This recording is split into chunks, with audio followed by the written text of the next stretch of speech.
Here we are. And if you guys have background audio, feel free to let yourselves be muted until you either need to talk or otherwise. Either one's fine. Let me make sure my audio is actually working. Oh, Come on, good. phone. Good. Then I can just like break out the Steinway while I'm waiting for. Come on, you stupid phone. Oh my god, my phone seriously froze my Twitch. Come on, phone, you can do it. I have faith in you. They reorganized the Twitch layout, and it bothers me. It looks better, but it still bothers me. So... That sounds about Hey, Wally. normal for just about Huh? everything. What was that? Sounds about normal for just about everything. Yeah, that's fair. Is my audio working? Oh, what the fuck? Oh. I can hear Okay, you. it is working. Cool. God, they I'm really on fucked Max. the mobile on Twitch. Jesus. It's fucking it's fine. As long as it's working, it's fine. Even if it fucks up on my phone, I don't care. Thank you, Wally. Always happy to see introduction stuff. Right, I have a start screen as well, but I don't care. I'm professional, I swear to God. Um you all know this from me already. Don't you worry. It's exactly as you're used to. Hello and welcome, dear patrons, to the Tables of Tartarus, a chapter of Purgatory Corner.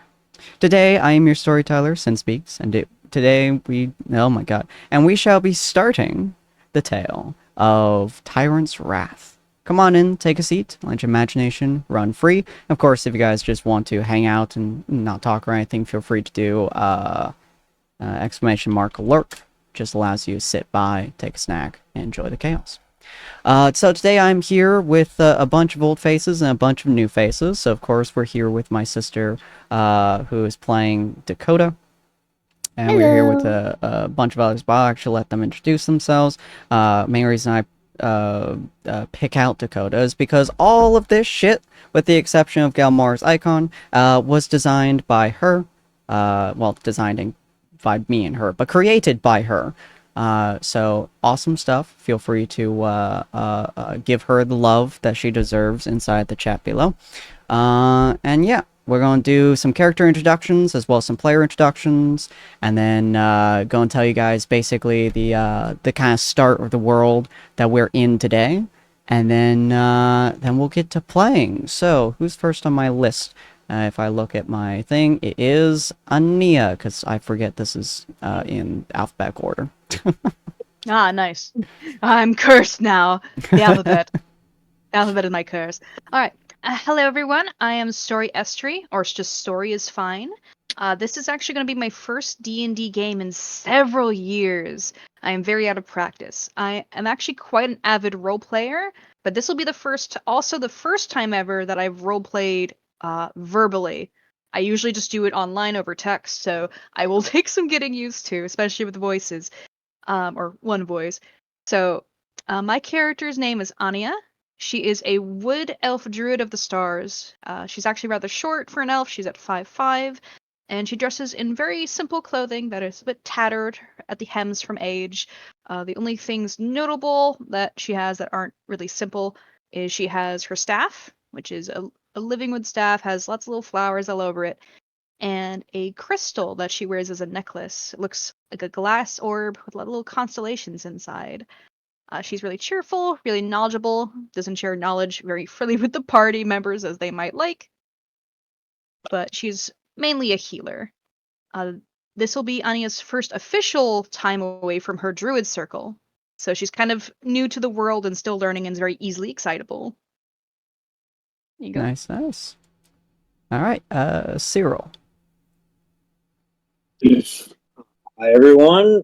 I am Cyril, and I've actually played a few times with Rick, and I'm just really excited. It's been a long time since I've actually had a chance to really get into a game, and hopefully I can break my level 7 curse. Rick knows it very well. Yep. But anyways, to get into who Cyril is, Cyril is the Cyril stands out the most out of the group, especially seeing as he is 9 feet tall.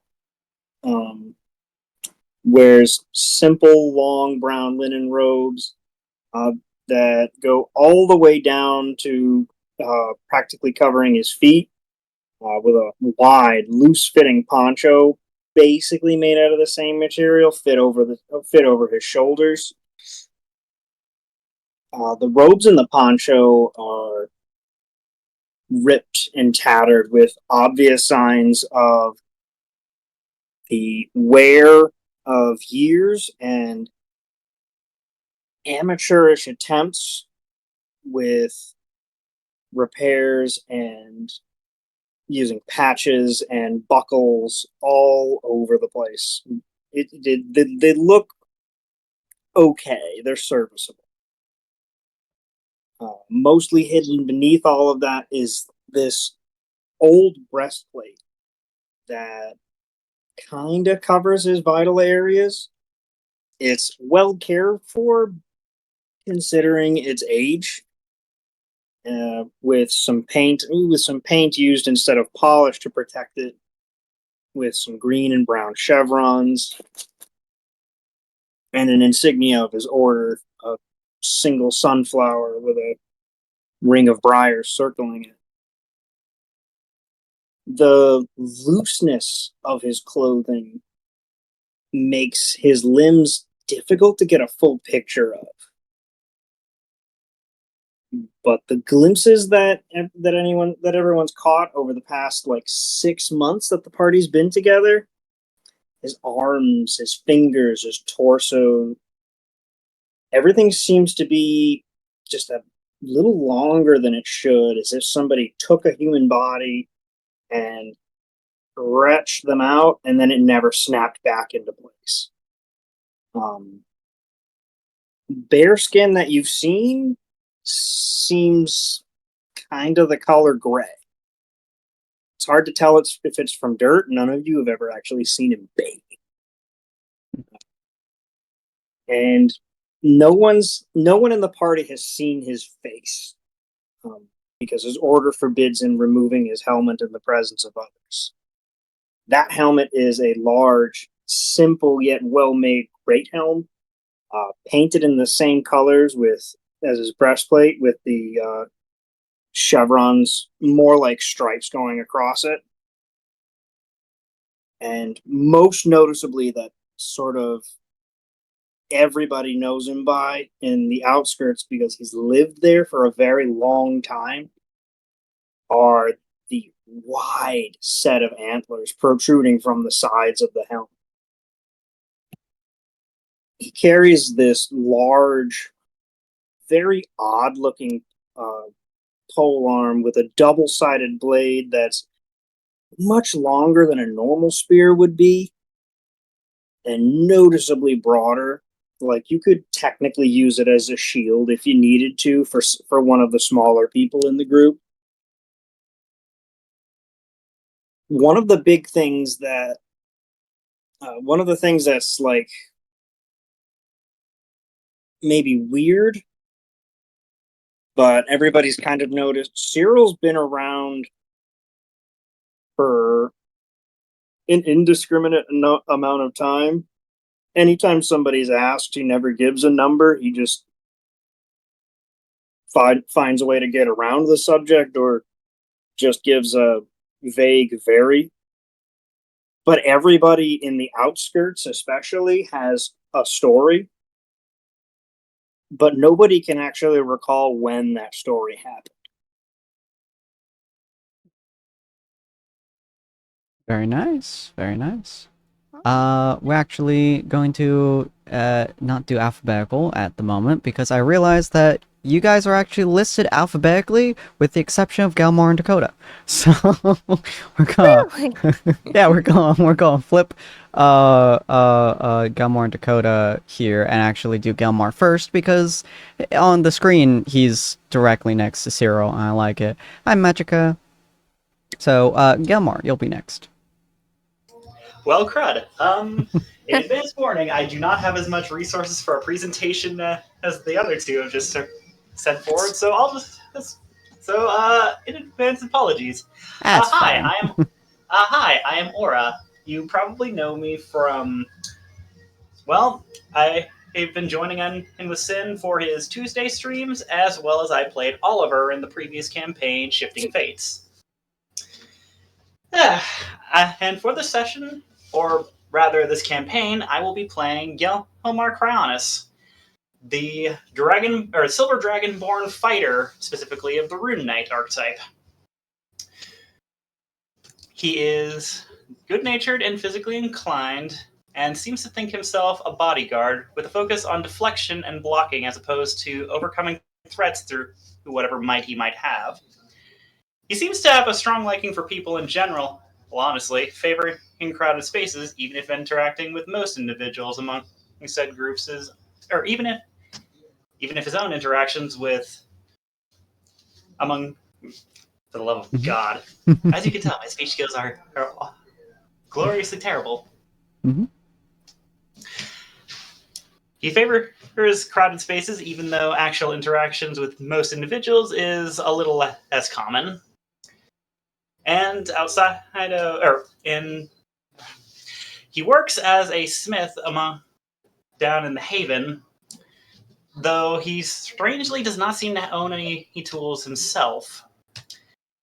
He claims to have come down from the Iron Spire Mountains, where he is said to have grown up, in order to join forces with the Shields of Tharok, aka the Guardian, aka the Guard Guild of the town, and seemed to have thought of it as a good of his visit as a good opportunity to check on the intermingling cultures that the town is known for.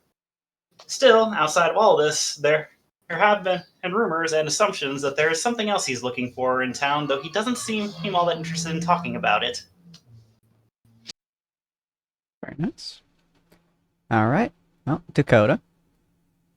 Hello, I am Culty Cat, and I have been on this channel a bit, you know. I also have played Averin in Shifting Fates, along with Katie Henderson in Jump Chain. And I am playing Dakota Ryder, the 7'6" orange dragonborn Eldritch Gunslinger Warlock. Eldritch Gunslinger being something from a different thing of Homebrew a class. 5e. A homebrew subclass. Yeah. Dakota is a sort of rough and tough cowboy type. He's generally good-natured, but is always very mysterious. He has not elaborated on where he comes from whatsoever, but either way, he's generally a good-natured fellow. He's trying to prize independence and freedom for all above everything else. He follows the cowboy's code, which is not something anyone else has ever heard of. But he's gone up over it a couple of times, but he really wants to uphold the very first rule that states that every creature has the right to fight for their lives. He's generally a little dense, but he means well, you know. He's just going around with his poncho and his little cowboy hat. He's just trying to do well for himself and for everybody. I'm very brief with descriptions. I can't imagine. I'm probably That's all like right. half the length of everyone else, but you know, I think that That's- generally gets across the idea. Hey, every single one of y'all's are personalized to who you are as a player. It's one of the reasons why we do this, is so that the viewers can kind of see what you're kind of like as a player by you describing your character, by you acting, you giving the information. Every single person has a different way of doing it, and so I like to kind of present it that way. Speaking of, Rue. Hi, yeah. Uh, my name is Megan, but I also go by Morwen or Megan. I guess I could say I'm also in a different thing. It's a jump chain. I also play a different character there as well. Mhm. She's in major help right now, but yeah. I've only shot her twice. Oh goodness, why? But um, I'm really looking forward to just being a hero, and I just really want to save people, I guess, and have a good time. Um, Rue herself is she's a simple girl. She was a farm girl, as anyone who'd know. She is from Abigath Valley, as what her name is, and her family lives over there. Her mom and her dad over at the farm and everything. And she just found her calling to go out and go and help people because I guess she just felt like she should. So she's just been doing that and working over some places, and then sometimes during her travels with the group, she'll say like, "Oh, I'm gonna go home," and then she just goes home for some visits sometimes, and comes back. um, she is a cleric of the zeal, which is a different class. Not sure which one it is, but It's she wears like I think it's Unearth Arcana, maybe? It's one of those, like, not really known classes. yeah, just like kind of like what is it called? Paladin-y? Yeah, Yeah. it's like a paladin Yeah. class, basically. Yeah, she is not a very bright girl, and she has some memory issues, but she has her little notebook handy and she does her best because that's just what makes her happy. Um she has full plate armor, and she has a little bell that has a little bird on it that she uses to communicate with her friend, aka the god that gave her the powers. Um, and yeah, the scar that happened on her face would be known to have been happened at the farm. There's just something that happened, and she got through it, and she doesn't think about it much at all. So she's just like, oh, and moving on, and that's about Rue. Fair enough, fair enough. Alright, and lastly, Sapphire. I am new to all of this. My name is Sapphire on Discord, but it's actually Tessa Decker. This is probably going to be really challenging for me because I have a almost 10-month-old that will be taking up a lot of my time. um, the As far as what I'm looking forward to in this, I guess it's my first D&D game ever. So fun. That's what I'm looking for. My character is Sapphire. She is a half elf, half wood elf, ranger. She's, if I remember correctly, 5'6". Um, Not blonde hair, but like dirty blonde or like cherry blonde, Mhm. somewhere between there, about shoulder length. Every morning um, she has seasonal flowers sprouting from her hair. At night, her skin sparkles in the moonlight, direct moonlight. What else? She's very quiet. She's usually only speaking unless she has something she feels a strong need to say. She'll Otherwise it's going to be whenever she's spoken to. She will almost always, in her downtime, have her nose in a book.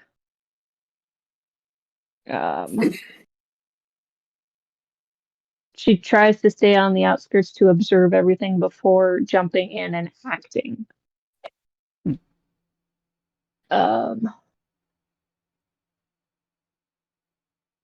I think that's all I've got so far.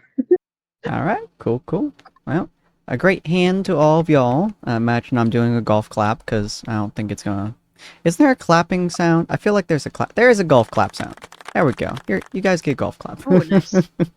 Give you all a Wow. normal clap, but that's best I can do. So, yeah, welcome everyone to it, and welcome all the viewers as well. I know many of you guys know me from story streams, but I am Sinspeaks. I am going to be the DM today, and this is I've been DMing for about I want to say 5 to 7 years or so.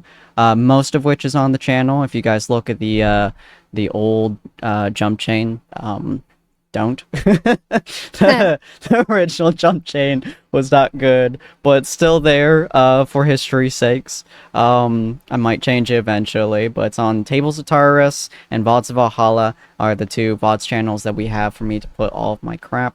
If my mic is too loud, please let me know. But that's why I put everything I've been DMing for a very long time, so I know most of the rules, but I 100% suggest anyone to call me out on if I mess up a rule or if it just doesn't feel right. I want a lot of it to feel correct, so we have a shit ton of house rules as well. Also, I swear crap tons, so don't worry about that. Fallout Question was worse. That is true. That is true. My very first campaign was so much worse. Hi, Luna. And of course, we also have a thing for you guys to use, which is called, like, viewer attack. So you guys can get that with channel points, and then you guys can throw shit at our people. So, but yeah, I've been DMing for a long time, and I enjoy storytelling. I enjoy making sure that all of you guys are having a really fun time. We have a lot of house rules to kind of try to establish that, but we're using primarily base 5e rulings, and of course I'm happy to walk through a lot of the sections. We don't do combat very regularly, but I'm going to be trying to improve that a little bit more, and we do have a few adjustments to combat as well that we're doing. As we're doing a lot of this as theater of the mind rather than having an actual full-on picture combat, because it's just a little bit easier for me to work with as well as a bunch of the other players. So there's a lot of stuff that we're going to work with, and we'll try to walk through it, but a lot of it's going to be a little bit slower as we begin, because I want to make sure especially the newer players or the ones who haven't done this for a while, like Sapphire and Story, have a little bit of time to acclimatize, that's the word, to it all. So acclimate, thank you, to acclimate to everything, and just enjoy their time here. So we're gonna get started with the world itself. So hopefully this doesn't look terrible. That probably looks awful because it's trying to use. This is a lot of the gridding and stuff, but it should give you the base idea for everything. This is the world map that we're going to be using. I don't remember who made this for me, I'll be honest. It's been literal years since this map was originally made, so I legitimately honestly don't remember who did it, but full everything to them. But this is Vithier. And you guys are welcome to throw shit at this screen to kind of hit any of these spots that you like for me to talk about. But essentially, there are 5 main locations for this area: Viridian Fields, Lycian Glade, Gagar Wastes, Zaharan Marshlands, and Ironspire Peaks. Respectfully, that is humans and gnomes, elves, orcs, goblins, and dwarves. Our group is going to be starting up in Viridian Fields, up at Harmonious Haven in the center there. to give you guys a little bit of idea of what the world is like. This is an entirely homebrewed world. I'm going to be looking away from chat, so if you guys say anything, I won't be able to see it for a second. But this is an entirely homebrewed world that I made a long time ago, and I've been making with the help of Cyril, with the help of Dakota, and a couple other folks that I've done a couple of things in this campaign. I'm also making my books in this world as well. So this is the basic history of the world. The Millennium War was a catastrophic conflict that spanned over 1,000 years, as by its name. It was fueled primarily by deep-seated vengeance and cycles of retribution. Ancient grudges between races and cultures erupted into endless battles, with each new generation inheriting the hatred and thirst for revenge for their predecessors. This never-ending cycle of violence was further perpetrated by mercenary involvement, with groups like Yuan-Ti becoming highly sought-after assassins and warriors. The elves, for example, recruited them for their exceptional assassination abilities. As this war raged on for years and years and years, it became clear that it had reached a point of no return, with no side being able to secure a decisive victory. All different manners of groups with all different types of races and sub-races, all teaming up together for various degrees of ability. They threatened the very fabric of existence with the sheer power of all of their abilities. The gods, who have been involved in mortal affairs to varying degrees for many of these centuries, watched in dismay as their creations tore each other apart, and some watched in eager excitement. But in a desperate bid to end this devastation, the gods decided to intervene. The supreme deity, a mysterious and almost unknown entity, stepped in with a radical solution. Believing that divine influence had only exacerbated this conflict, the supreme deity decreed that the gods must withdraw from direct involvement in the mortal realm. This decision was meant to allow the world to find its own balance, free from the overwhelming influence of divine power. With the gods restricted from interacting with the world, the war finally came to an end. The gods created vast continental rifts, separating the warring factions and races, giving each group the chance to rebuild and find peace within their own domains. The races that teamed up during the war were placed together on the main continent, forging new alliances and attempting to create a more harmonious existence, while various other races and other teams were sent to various different continents all across the world, all separated by these massive continental rifts. In the present day, the influence of gods is a rare and subtle force. While worshippers of various deities still exist across the continent, direct divine intervention, however, is almost unheard of. Clerics and other divine sorcerers are rare, their abilities viewed with awe and oftentimes suspicion. The lack of overt divine presence has led to a resurgence in the mortal ingenuity and resilience, as people learn to navigate their lives without relying upon the gods. This shift has also deepened the personal faith of those who continue to worship the gods, making their beliefs more profound and significant. The occasional miracles performed by clerics are seen as extraordinary events, further emphasizing the rarity of this divine influence. Meanwhile, the supreme deity remains a figure that little is known about or little is seen or heard, and most people think it's a fairy tale, that all the gods simply abandoned the world. And nowadays, this is the world that we all live in. Gods are almost unheard of. Religion itself is a fairy tale almost for many places. They believe in the direct effects of things. We pray to the god of the harvest and we get good harvest. Some pray to darker deities. And oftentimes, no one has ever seen or felt the presence of a deity in years and years and years. Almost always, whenever a cleric is found upon the world, they have some kind of major influence upon this world, either for good or for bad.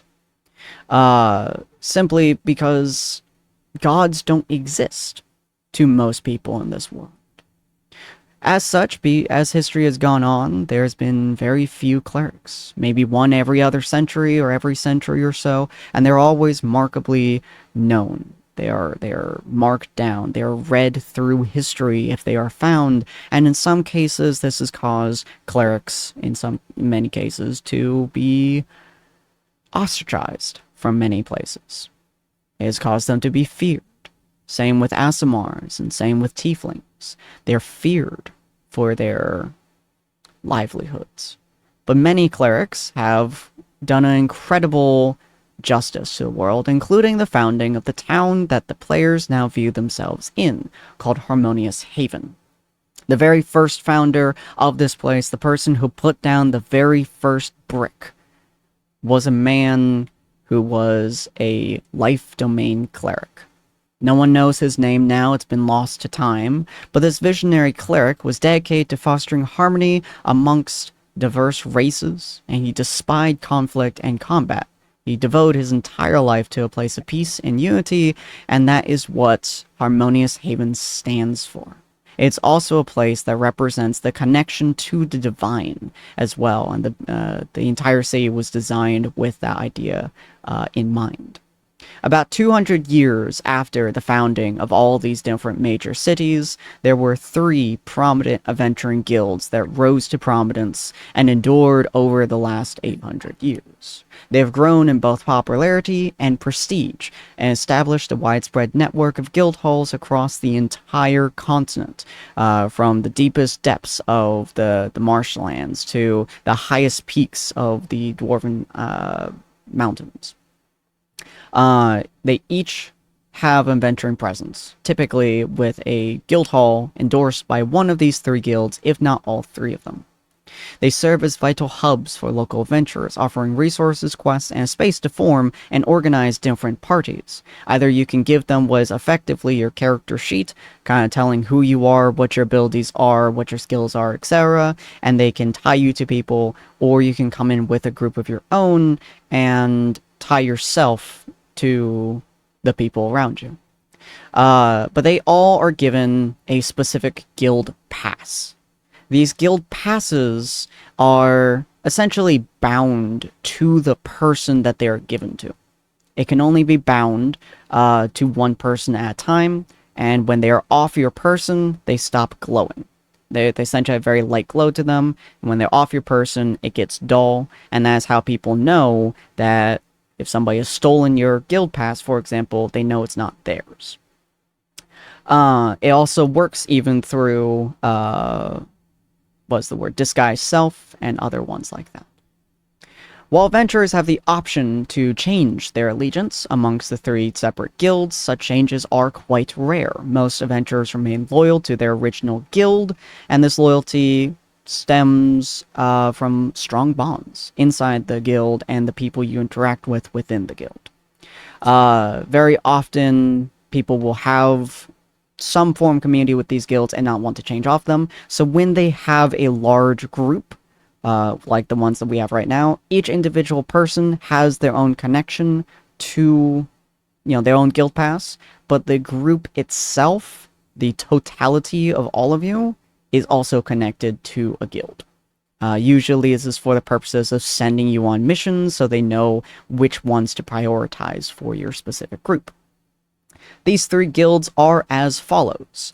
The Shield of Thurrock, built by Thurrock Dawnbringer, is dedicated to maintaining peace and protecting the innocent. They oversee guild halls that focus on defending towns, aiding those in need, and ensuring justice is served. This was made because Thurrock Dawnbringer was a dragonborn that used a golden shield. And he believed that the best way to protect something that you love truly was to stand in front of it and block whatever comes their way. And that became the symbol. The Book of Seraphina, created by Seraphina Star Whisperer, which is a very prominent elven last name as well. It's a very prominent elven name. It values the pursuit of knowledge and the exploration of uncharted territories. They support guild halls that undertake quests involving ancient ruins, forgotten lore, and magical artifacts. Generally, these are archaeologists, scholars, people like that, and it's mostly trying to find new and interesting things. She developed this because she was a wizard, who primarily used, of course, spellcasting from her book. And she went around and found many of the resources, magical knowledge that they added to the Elven Library, which has almost all the knowledge of the last 800 some years. She built the library herself, and she added to a lot of it personally. So she is known for being one of the most influential, knowledgeable ideals, I suppose. And lastly, the Swords of Carmine, which was created by Carmine Wildfire, is focused on the spirit of adventure itself and the pursuit of heroic deeds. They encourage guildhalls to take on daring quests, face formidable foes, and achieve legendary feats. She gained her sense of fame because she quite literally killed the last known dragon to have ever walked the continent. It was doing a lot of devastation over the different areas, and she and her team were trying to figure out how to stop it. So she literally went to its cave and killed it, pretty much by herself. And so she gained her markers for being pretty much what you think of when you think of an adventurer. One for glory, most people think of Carmine Wildfire. Alright. There's been a couple other things, but we'll get to it as time goes on. We also have a whole calendar, and right now you guys are inside of the 6th month of the year, which is the month of Monarch, inside of the summer month, the last month of summer. I could go through if you guys want me to, but otherwise I'll just leave that where it is. Okay. So, that was fucking 20 minutes of exposition. I do apologize. Yeah. Alright, my voice is soothing for people, I suppose. But, yeah, so, you guys all have pretty much joined the different guilds about 6 months beforehand. Before current day, I should say. And you all got sorted into a group with one another. All meeting each other a long time ago, about 6 months. And you guys have gone on various quests in that 6 months. You guys have done low-ranked protection quests from protecting farms from different beasts. You guys have done contract killings. You guys have also done bounties and brought them in to essentially be jailed in a certain place or something else along those lines. You've also gone and gotten a few magical artifacts. You know, again, all these are low-ranked things, so you guys haven't gotten a whole lot of money from it. Just enough to really sustain you guys for the last 6 months or so. And you guys just went on about a week-long, 2-week-long trek to go and, I believe, what was it? To go and protect somewhere, if I recall. What was it exactly? I don't recall. Someone pick that up real quick.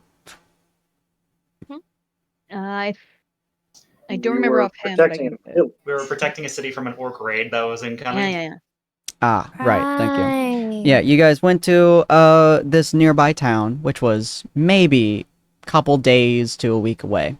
Probably the whole journey to and back took you guys about a week.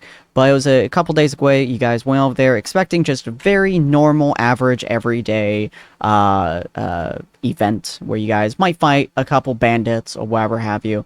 And it ended up being this slaughter fest with a bunch of orcs that they were much meaner and much rougher and much tougher than you guys normally expect orcs to be. A lot of them had scars over their bodies. Some of them, one of them even had a javelin inside of his, like the tip of a javelin in his arm that he just never took out for some reason.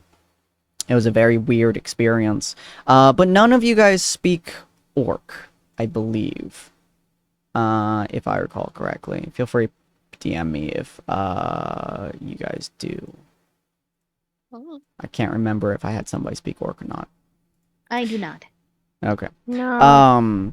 But you guys, no one speaks orc, so you guys had no idea what got them into such a tizzy. And so they just started trying to kill all of you. You guys responded in kind, and it turned out to just be a ridiculously irritating and hard mission, which damn near just ripped y'all to shreds. It was easily one of the most difficult battles that you guys had so far. And then you guys took the long-ass trek back home, healing yourselves, trying to get over the mental anguish of taking a spear to the chest in Cyril's case, and Dakota's case, having, several deep wounds from swords and bows and shit. And you guys finally got back to Harmonious Haven. And this is where we're going to be starting our tale. So you guys have gotten back to Harmonious Haven, and in front of you is the old town that you guys have gotten to know pretty well. Most of you guys have either spent a long time here, or you guys have come back here every now and again, just to kind of see it or experience it, or to trade in here, or whatever have you. It's made of 3 separate areas. You have the outskirts. You have Technolopolis, which you go through the outskirts into the main town itself, and it's essentially 3 layers. Inside Technolopolis is mostly the human and gnome terrain, while the outskirts, is pretty much every other creature. From orcs to goblins to elves, mostly wood elves, to humans and all kinds. But Technolopolis is where most of the technological advancements are made, which is primarily I blow stuff up, so if you're in here, be prepared for pain. So most people don't tend to live in Technolopolis aside from the gnomes and humans, mostly in fear of their own health. And then as you go all the way further in, there's a central area called the Inner Sanctum. Inside the Inner Sanctum is where the ambassadors of the town lived in order to make particular decisions. The only ones that don't live there are the Dwarven ambassador and the Elven ambassador. They both come in when meetings happen every couple of years, or emergency meetings happen. But aside from that, it's for very important people that come in there, for decision makers, and for people who, run the town, basically. So you guys are most used to the outskirts, kind of trading and dealing with it. Inside Technolopolis is the Guild Hall. I'm assuming you're all going straight to the Guild Hall, or do you want to spend some time in the outskirts first, or? Do we Given the have wounds do we have a place we usually stay at? Does the guild hall have rooms? I would say the Guild Hall has ruins, and then the Stone Mug Inn in Technolopolis also has rooms that you can go into. They usually would give a little bit cheaper of a price, I would say.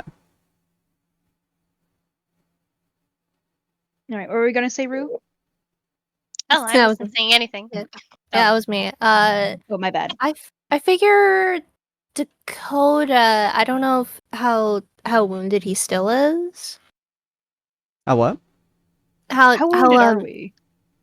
Yeah, how wounded are we right now? How long has it been? It's been a couple days. You guys have all healed up. You guys are all full health and stuff. You're just, you've been hurt, so you're still remembering kind of the phantom pains and such. But physically, you're perfectly fine. Hi, Chissian. Oh, we have to turn our quest. Do we have to turn our quest in at the guild hall? You do, yeah. Oh, okay. Oh, that sounds fun. Yeah, we can do that and get money, I suppose. That way we can actually rest somewhere. Very fair, very fair. Alright, in that case, I will move y'all to the guild hall. That's what the guild hall looks like. You guys walk in, it's a very familiar sight to all of you. There's a couple of tables placed down. There's a stairway up to the right side. There's a big, I suppose, receptionist area right at the front. There's a couple shops that they usually have open. You guys have gotten here, would you say early day, midday? I don't know when your characters will have woken up. I think most of you guys are morning folks, right? Yeah. Probably, yeah. I think Dakota gets up Ania probably sleeps the most. That's fair. Okay, so I'll say probably around 10 p.m., 11 p.m. or so. So you guys walk in. It's still not quite early day, but a lot of these Yeah. venturing halls and stuff, they stay open for a long time, usually until about 7-8 p.m. or so, and they usually start their day around 9-10 p.m. 9-10 a.m. or so. So most of the shops on the left side haven't really been opened up yet. But as you walk in, the receptionist is standing there. I'm gonna put her in the NPC section real quick in Discord, once I can find her. You've talked with her a few times. Her name is Carla. She's a very sweet girl. Probably middle age, not middle age, but like maybe 30 years old or so. Human female. She has like a classic librarian kind of look on her. Very stunning orange eyes. Weirdly enough, they're not eyes you're used to because they're not particularly normal. She's very nice, but she is also extremely to the point. And she looks at your group as you guys walk in. She just goes, "Ah, your group has returned. How was the mission?" Group gives Terribly. 2 thumbs up. Consider, I considerably. would say that your information was wildly incomplete. Gelmar, did you remember to grab the necklace off of that chieftain? Of course, it's right here. He says, pulling it out of his pack and putting it on the desk. She looks over it and she kind of like holds it up in her hands and she starts moving. She's like, "Ah, you found an orc chieftain's necklace. Very impressive. Unfortunately, we can't really do much past that. I can give you a small amount of small upgrade to the price, but of the bounty, but things change as time goes on, and of course we can only get information so quickly, so sadly we can't deliver too much past that. If you are looking for another job, we do have another one for you to take, if you'd like." Do you know why there were orcs there? Do they usually go in that area? We do not. Orcs are... She kind of like has a conflicted look on her for a second, but then she looks at like her book now and she's like, conflicted individuals, shall I say. They are, for the most part, war-hungry bands of fighters. They look for violence for some reason, and they look for fight. They enjoy the combat. So they travel, they're nomadic to some degree, and most of the times they stay out of our way and we stay out of theirs. But as of late, there seems to be been a lot more of them that have been popping up lately. We're not entirely sure why. It could be that they're being pushed out of their area, their original home down the Gagar Wastes, or it could be that they just gotten bored and they're hunting for sport. We're not quite sure.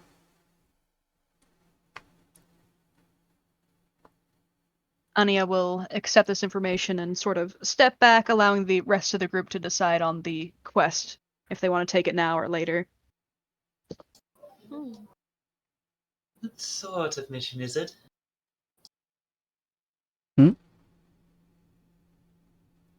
What sort of mission is it? It's a protection mission. Considering you guys have done quite well, I should say, in lieu of the guild. Sorry. I would say that you have ranked up, shall we say, to the next stage of guild quests. These are... What was that, Zero? I didn't say anything. Oh. Background noise. Yeah. I would say that you have ranked up to some degree. The missions further beyond you are much harder, but they do pay much better.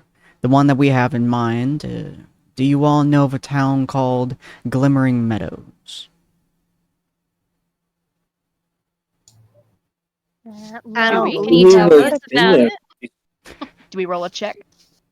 Yeah, feel free to roll Maybe a history history? check. Yeah. History check, okay. May as well. Let me... Rue is not going to roll a history check. That's Here fair. we go. First roll. First roll of the game. Gelmar, Nia. Oh, that's nice. Okay. Gelmar, you don't know shit. Ania, you would know it fairly well. Gelmar, you have a passing knowledge of the area.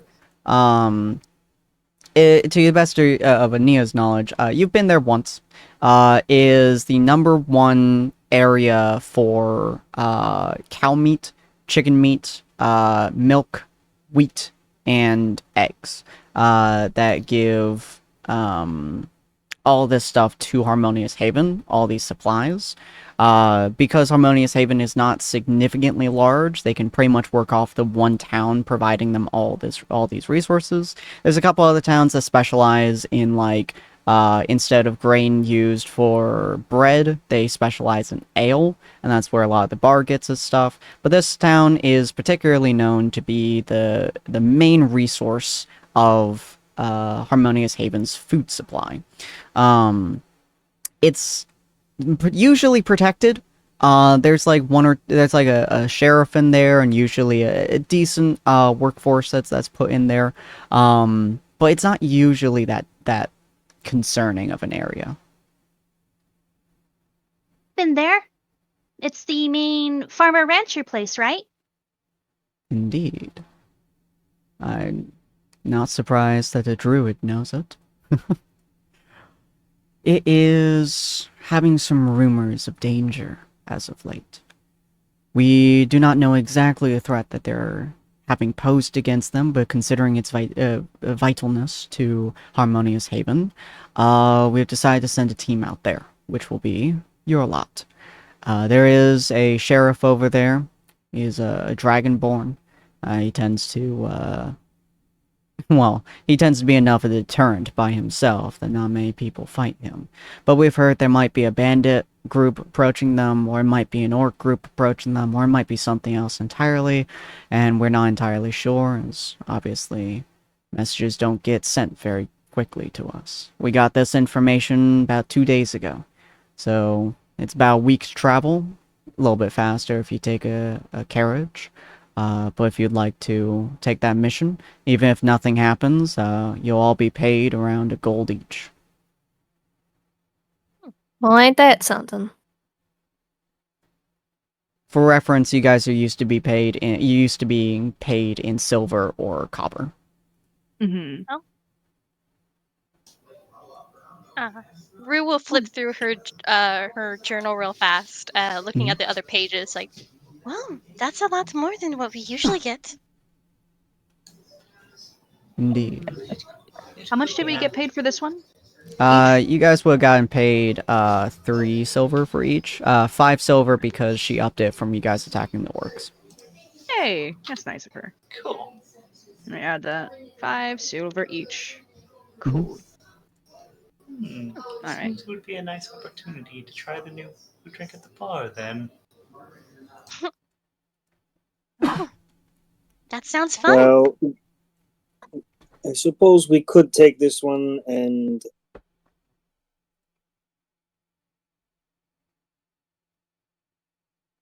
we could use my cart. Indeed. I don't want to Thanks have for to all- walk the whole way back if there's orcs again. Oh. The mission should So- not be too difficult, hopefully. It'll be a defense mission. We do not particularly want anyone to be, how should I say, angry with our main supplying town. So, try to handle it diplomatically, if possible. You'll get paid regardless of whether it's diplomatic or if it's, well, violent. But we prefer to make it so that we can continue having that town in the same place.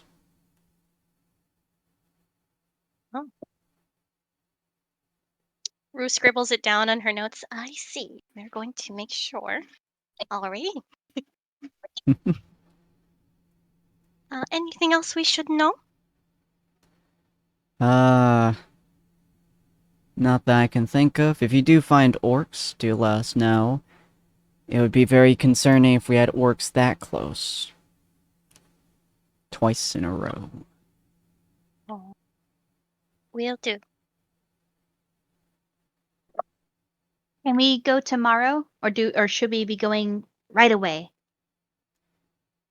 From our information, they should be quite a ways out, so you probably have a couple days to rest if you need so.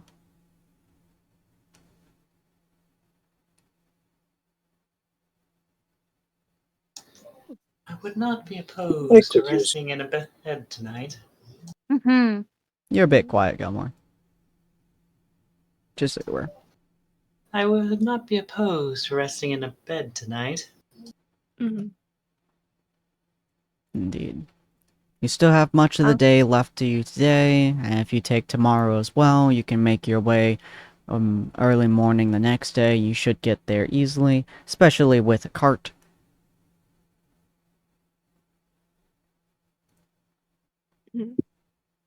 I'm not I think- I'm not opposed to the rest, but we should definitely head out there as soon as we can. I'm good I with agree. going tomorrow morning. Mm-hmm. She reaches under the desk and pulls out a bigger book and opens up to a Ooh. page, and she grabs a stamp and just kind of slaps it down. You have been marked as the caretakers of this mission. Let me know when you are finished. Of course. Indeed. Thank you, Miss Carla. She nods. See you real soon, miss. She just kind of goes Alright. back to her book.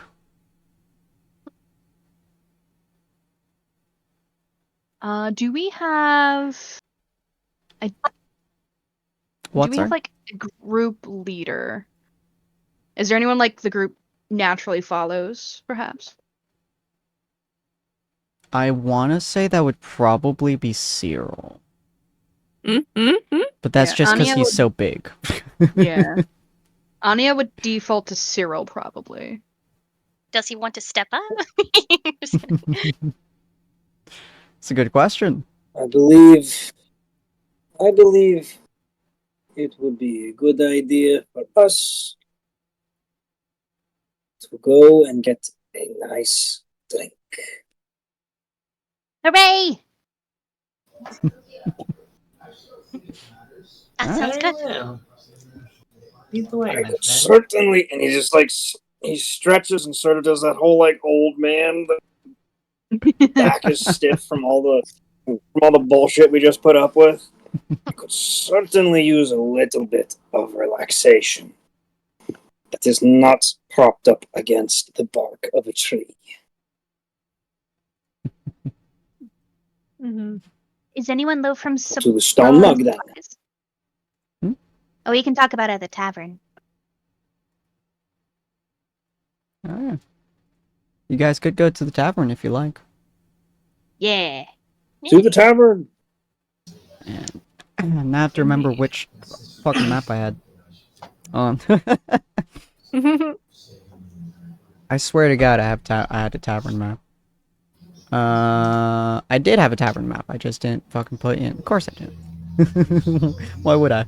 Alright, hold on. Take me 20 seconds. Stone mug in. Do. Assuming it works for me. Do. I'm gonna save in. Stone mug in. Save changes. And activate. There you guys are. Doesn't look the best, but that's okay. I had another one, but I don't remember where I mean, it's still put it. pretty fancy. It looks That's nice. nice. You Still, got a general. bad that the viewers can't see this. It's fine. But you guys walk into this tavern. Around you are the usual sounds, as you guys are walking to the tavern, are the usual sounds of, the explosions from gnomes. You're not really sure what they're working on nowadays, but usually it's something along the lines of, I want to fly, I want to die, and something mixed in between. So, probably rockets. I don't know. Something with black powder and something concerning. As you guys are walking through, you guys hear the general ruckus nature of the bar, or the tavern. You guys walk in. It's exactly what it sounds like from its name, the Stone Mug Inn. There's a general stone floor, which has the sounds of people constantly walking back and forth. There's probably about 20 people in this tavern. It's a fairly decent sized one too. There's chairs all over the place, mostly stools, a couple of nicer chairs and the booths in the corners. Low lanterns hanging, none of them really on. The natural sunlight is bursting through the windows and lighting up the general area. And at the behind the bar is a man, or I have him here. Hold on. Is he a man? I think he's a man. Yes. Is he a dwarf? He is a dwarf. Named Brock Stonebiter. He is a short and sturdy dwarf with a stocky build and generally rugged demeanor. His weathered face bears the mark of a life well lived, with deep lines etched around his eyes, and a thick beard of braided iron gray hair that falls to his chest. Oh, thanks for the follow, Memaholic. Thank you. Sorry. Despite his advancing years, he looks a little bit older than most dwarves that you guys have seen so far. But he is a big dude. He's probably around, I want to say, 4'5", but he looks like he could bench press most of you. And he is just massive. But he is currently distributing drinks to a bunch of different patrons. There's a lovely elven lady as well. I think she's a wood elf. Yes. I don't say she's a wood elf, because I think she's a wood elf. I don't quite recall. Named Seraphina Moonwhisperer. Anyone who's frequented the bar, like Sarah for example, has met her many a time. She's affectionately known as Greta. She's a graceful elf with wild blonde hair cascading in loose flowing waves around her shoulders, and she has 2 large braids that frame her face, adding a touch of whimsy to her appearance. Her gentle gray eyes sparkle with warmth and kindness, and she has always been just the nicest person to you all. She wears a very soft tunic that allows her for ease of movement, and she has a wonderful smile, and she is moving around the entire bar constantly. Like, she is, did I say Seraphina? Oh. You did. I was gonna ask said, you about said that. Seraphina. I was like, is that the guild? I don't know if that's the right name. I might have used the wrong name. It is. I'm trying to remember who the other Seraphina was now. I do a lot of these names away from all the other names. Is that the name of the... That's the same name as Star Whisper. God damn it. I do all these names in, like, batches away from every other one, so, shit, hold on. Number 1 DM trouble is finding names. So I'm just on. Elvin, hold on. Yeah. You guys didn't even ask for a name this time. Huh? I was gonna be like, is my guildmaster in here? We're gonna call her, these are all shitty names. It's your part-time shift. It's a part-time shift. We're gonna call her, Chandelar. We're gonna call her Chandelar. Chandelar Moonwhisper. There we go. How do you say it? Chandelar. There we go. Yeah. There we go. Chandelar Moonwhisper. Because we can. But she's better known as Greta. Everyone calls her Greta. Just remember the Greta. Got it. Ignore the rest of it. That's fine. I totally did that on purpose. All this lore right here, forget about it. It's all the lore. But everyone knows her as Greta, and she's a very, very sweet lady. Ignore me derailing so much this. But yeah, this she is moving around the whole thing with incredible grace, delivering all kinds of food and drinks as Stonebiter is making all of it. And he looks at you guys as you walk in. and just goes, "Hail!" Anya waves Rock, very old energetically. friend. He looks at Nia and nods to her, and as Cyril walks up, he grabs Cyril's hand in a traditional dwarven handshake, which more or less just looks like they're trying to arm wrestle each other in the air. It's kind of strange. Cyril goes in. Cyril goes in for the handshake, and the just like long, spindly fingers wrap all the way around his hand. Oh, that's awful. He like Good to see you. Huh? It is good to see you, my friend. It's good to see you too, sir. And he like shakes your hand, and your entire arm moves, as does your body slightly. Like he lifts you up slightly from how hard he shakes your hand. Always good to see a friendly face. I wonder, could you spare some? I need a round of drinks for me and my friends. Around the drinks I can do. Greta, get them some. And he like Greta like moves behind the bar next to him, and she and him immediately start filling like 6 different ales, unless one of y'all says a different one. Are there what other drinks are there? Mostly there's dwarven ales, which are all presented behind him. There's a couple of wines. There's water on tap that he can produce for you. There's a few like lesser known remedies, which is like fruit juices and stuff. There's not a whole lot of them, but it's kind of like grape juice of sorts. There's probably other juices. I don't know juices very well. Juice bar. Is there meat? Yeah. Greta will smile Dakota- at you. She like reaches behind her without even looking and like grabs one. And it's one of the wild berries that you guys come across quite often. And she pours it down for you. She puts it back. It's very, very sweet. Dakota's gonna like Juice. Dakota's gonna like wave his hand, but it's just like some non-alcoholic for me. The grape juice over there looks nice. If you please, miss. Greta reaches over Stonebire's head and grabs it and pours it for you before putting it back. They are moving in almost perfect harmony, by the way. Thank you kindly. She nods. Anytime. I had heard you had a new vodka in stock. Might I sample some? What was that?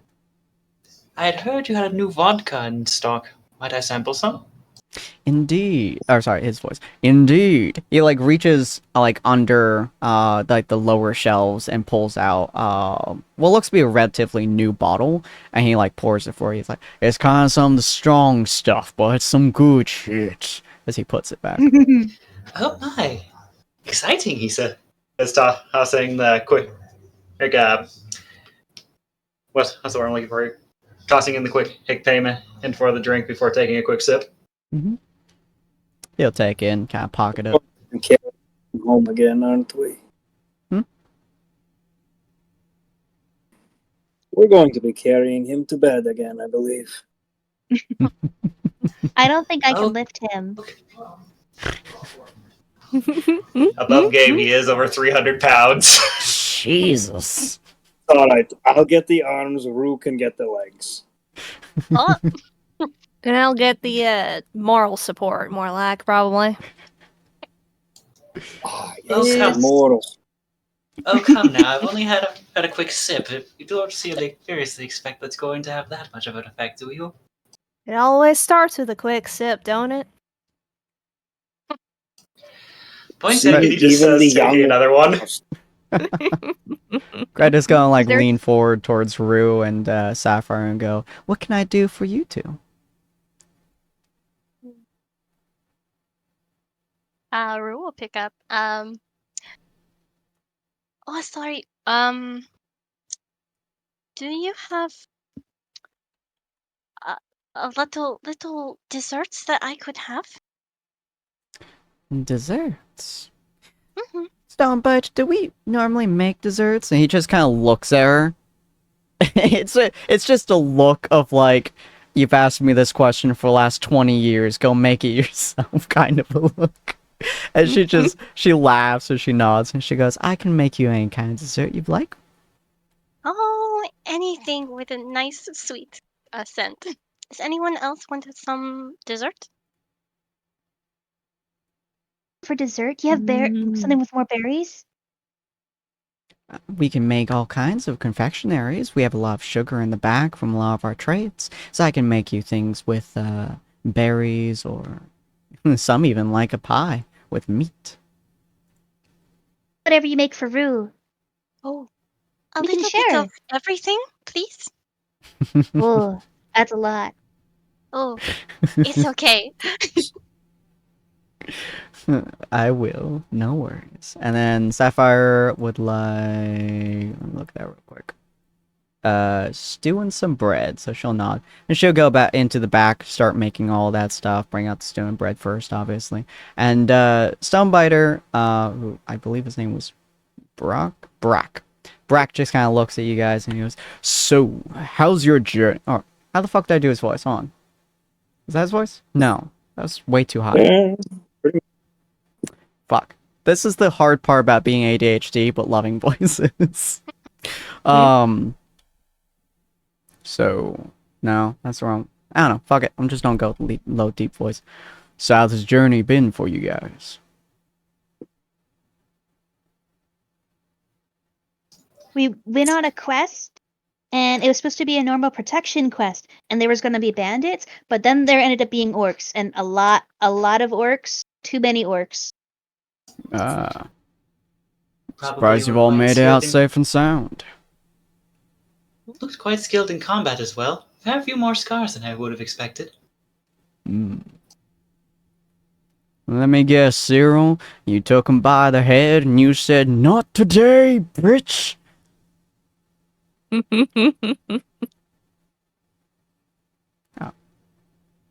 Oh, it was a lot more than that. A lot. Well, I'm glad you all safe. Rumors Any rumors? about the orcs? Down We don't know why they were here, there. up there, or... We don't know why the orcs were there. Was a whole tribe of them, even like a chieftain. How far away was this tribe, little lady? Where was what town was it again? A couple days away. Closer than the meadows. Oh, just like a direction. Let's go with north. It's a place a couple days north of here. Huh. Very strange. Sometimes we hear rumors of the orcs going northward to fight some of the dwarven folk up there. Or some of the Goliaths, if you pay attention to the stories of those fools. But, a couple days north. That ain't a good sign. Normally we don't have too many tribes around us. And they stay out of our way, we stay out of theirs. Though we do trade with them on occasion. But, only words we've heard lately are from some of the crazy, some of the kind, some of the traveling folks. We've been hearing some tales that down below in the Gagar wastes, some of the orcs are getting patient with one another, shall we say. And, do you folks know how the orc chieftains get picked? Well, we do know how they get picked off. You Right. may have read a book on it, Ania. Maybe. Feel Want me free to to roll? roll history. History? Okay. It's kind of high DC. I don't think anyone else will write a book on it, because the orcs stuff is kind of rare. Oh, I know Oof, nothing. no. God, you guys know fucking nothing about orcs. Oh, I know nothing at all. Oh my god. Oh. I love how orcs are like the one race that none of y'all have information on. Absolutely nothing. Good lord. That's fun. It's just a Gale marks. surprise every time. It's fair. First Um, natural Galmar one of calls the out as a campaign. guess. Natural one, baby! But he just kind of looks at you and goes, well, the orcs are picked by, strength. Only strength. There's different tribes that come by from down there every now and again, and for some reason they just love war. They love fighting. They love dying. No one knows why to this day. We could ask, but they never give us a strong answer. Aside from, we love the blade. But the tribes down there, down the God Wastes, they survive by toughing it out, I suppose. The God Wastes are desert terrain, for the most part. Desert and plains. And a few volcanoes down there, too. If you ever go down there and don't wear shit that gets hot, and keep your metal off your flesh, it will bound itself to it. But they all fight each other in order to gain power, to gain honor, I suppose. They'll never fight you from the back, but they'll kill you from the front. And we've been hearing some tales that the tribe leaders down there are getting into a scuffle, trying to pick who will lead the Orcan armies. Some for violence, some for peace. And there's one fellow down there, I forget his name, but he's a particular warpath beater. And, well, we haven't heard the best of sayings from him so far. We're hoping he stays out of our way pretty hard. You know what I mean?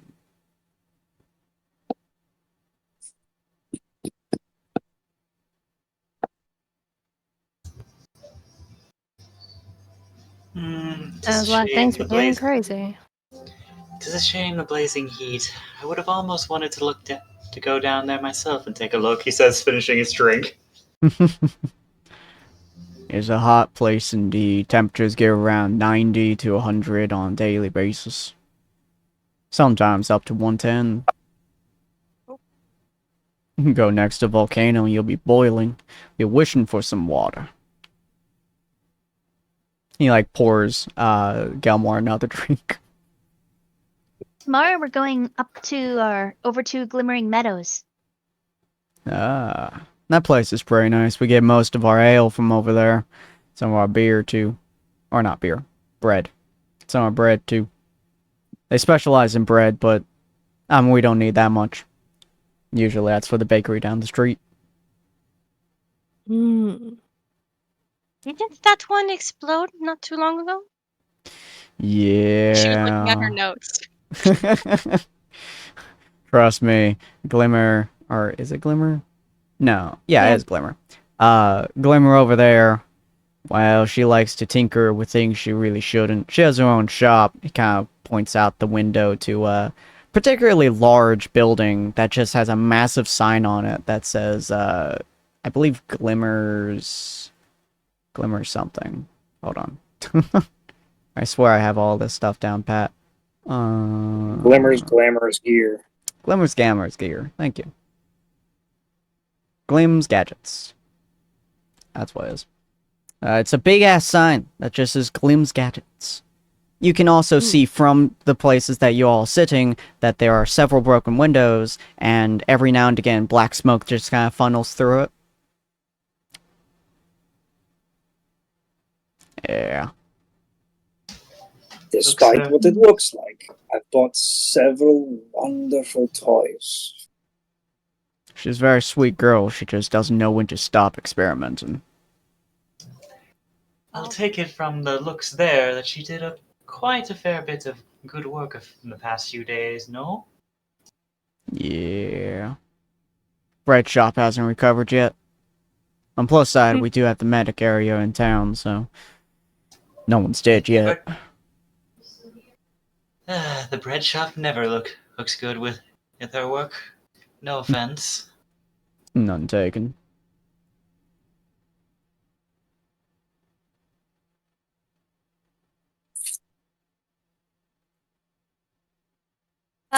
Is we chowing down on the desserts? I was wondering, did the desserts already come in?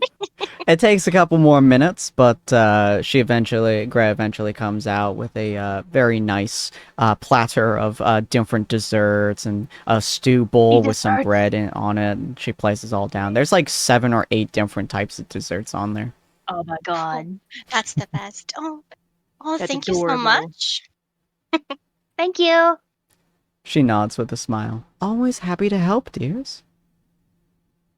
Oh.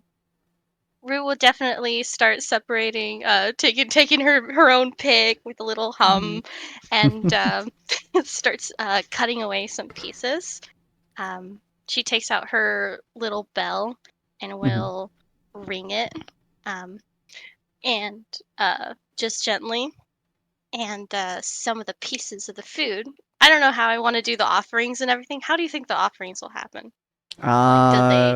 You could use the or- bell to basically like more or less burn it, but basically such small pieces it just kind of disintegrates. It could be like divine light or something. Oh yeah, there you go. Yeah, so like she does little bell, and then the pieces that she separated for herself, some of it will disappear, and then she goes to eating it with a happy face. While Which ones do they like? she does stuff ahead. like that, I lean over to Brock and I kind of elbow him and I point to what's going on. Got to see this. Fascinating. Which ones do they like best? Let me hear. I don't know. Does the friend say that they liked anything in specific? I don't think they actually talked. They do not talk to you directly. Well, No. not at the moment. I'm getting a feeling that they like this one the best. And I point to a cheesecake. I didn't hear anything at all. If you just sense motive, Nice. I didn't hear anything. I just feel like I wish they would like this one. Oh, I Fuck don't even yeah. sense motive. I'm just gonna Oh. believe that the god likes cheesecake the best now. Yeah. Oh, that's a good question. How much does food cost? I would say the stew and some bread would probably cost a couple copper. It's probably like 3 copper for stew and the bread. They're not very expensive. All the desserts, are you two splitting the cost or? I think so. I even. think we're sharing it. Actually, before the desserts even made it to the table, Cyril slid Brock a gold for the rest of the day. Aww. Nice. Fair enough. Fair enough. He's like the Chinese parents that are like pay ahead of time, or like they're like don't let them get it. The dad's just like, I paid already. They're like, what? We didn't even sit down at the table yet. It's like I assume Cyril just does this regularly. Mm-hmm. Yeah, like full dad mode when it comes to the party. so funny. I love that. And he He's has just no like, complaints. I got this. All right. Yeah, so all of the food is paid for, all the drinks are paid for as well. Gold will take you quite far, in most places, unless they're high expensive areas, but for a place like this, it's, gold will take you pretty far. Oh, this cover, We're not quite rooms. in the inner sanctum. Yeah. Any bars inside the inner sanctum is quite a hefty price. Although they will get you much drunker, much quicker. But, yeah. Will that cover rooms too? Yeah. Cool. Oh wow. The rooms are normally about a silver each, for each day. So, decently Maybe we have a tab. expensive, but not too bad.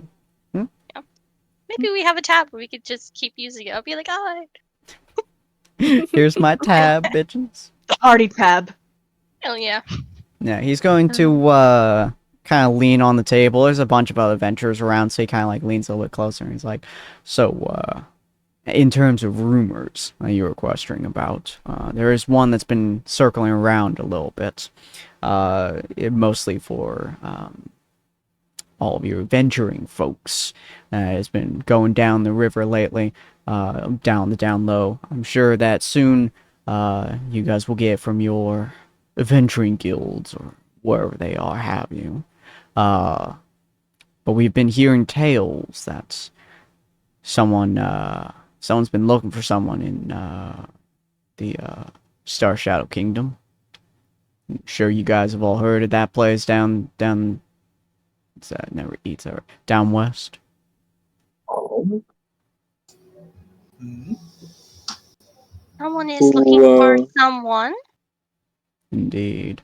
The Sort of someone. Star Shadow Kingdom is how can I say this nicely? A bunch of self-entitled pricks. That's a nice version of me saying that. They think they're high and mighty and are very good at hiding information. They ain't my favorite kind of folks. I much prefer the dwarves. I know, shocking. But they've been trying to apparently hunt someone for the last couple of months. And been failing horribly. Not sure all the grapevine, but from what we've been told, last couple months ago, someone escaped from the kingdom. I know, strange that they would want to leave such a place. You can very easily tell he does not like the High Elves. It's very clear on this man.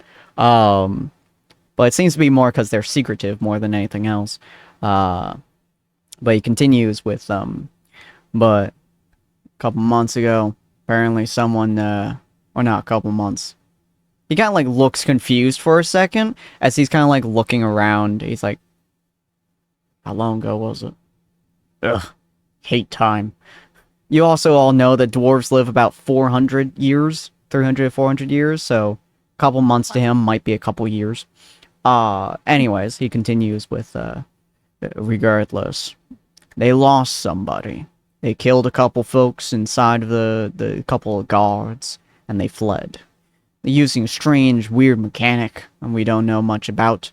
Some say javelins, some say, thrown swords, some say crossbow. No one really knows. Their wounds were interesting. That's all they would tell us. And they fled. They've been trying to be hunted. No one really knows where they went or who they are or information about them. Rumors are weird, but that's the information we've gotten so far. Someone has been has fled. And so they might have you guys on guard or on watch trying to find someone.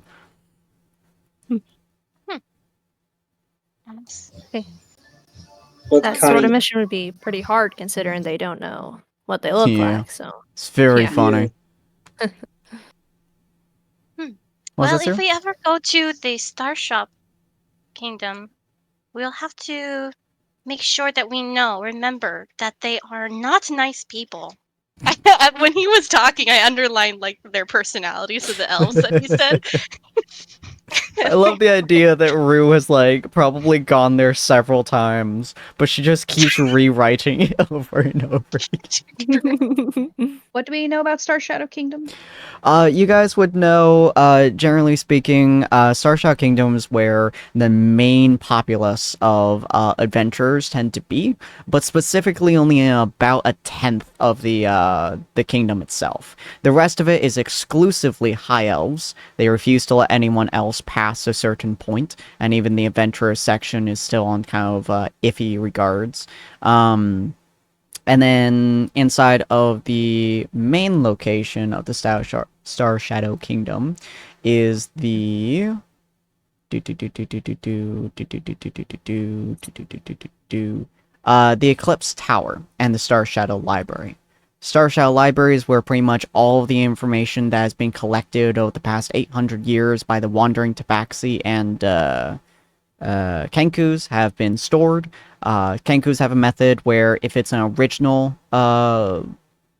piece that they are recreating, essentially, by rewriting it, a copy of it, they have a marker for it.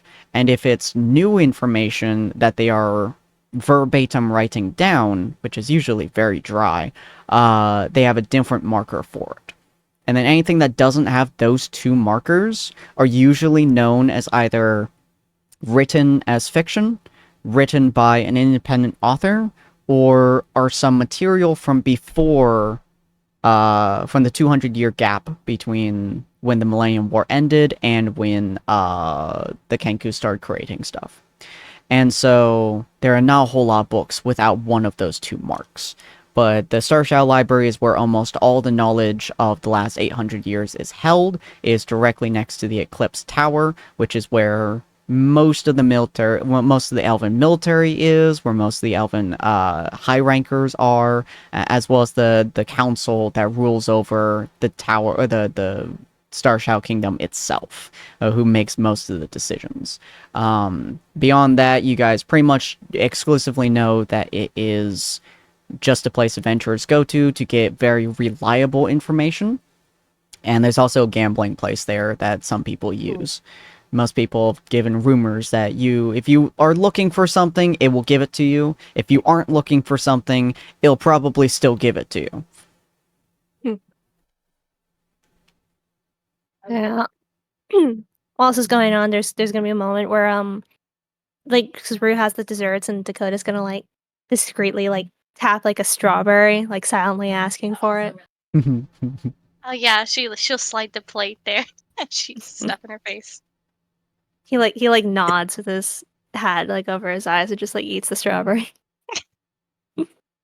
Now, Ania will always So with this new information, Cyril's actually going to politely excuse himself for a minute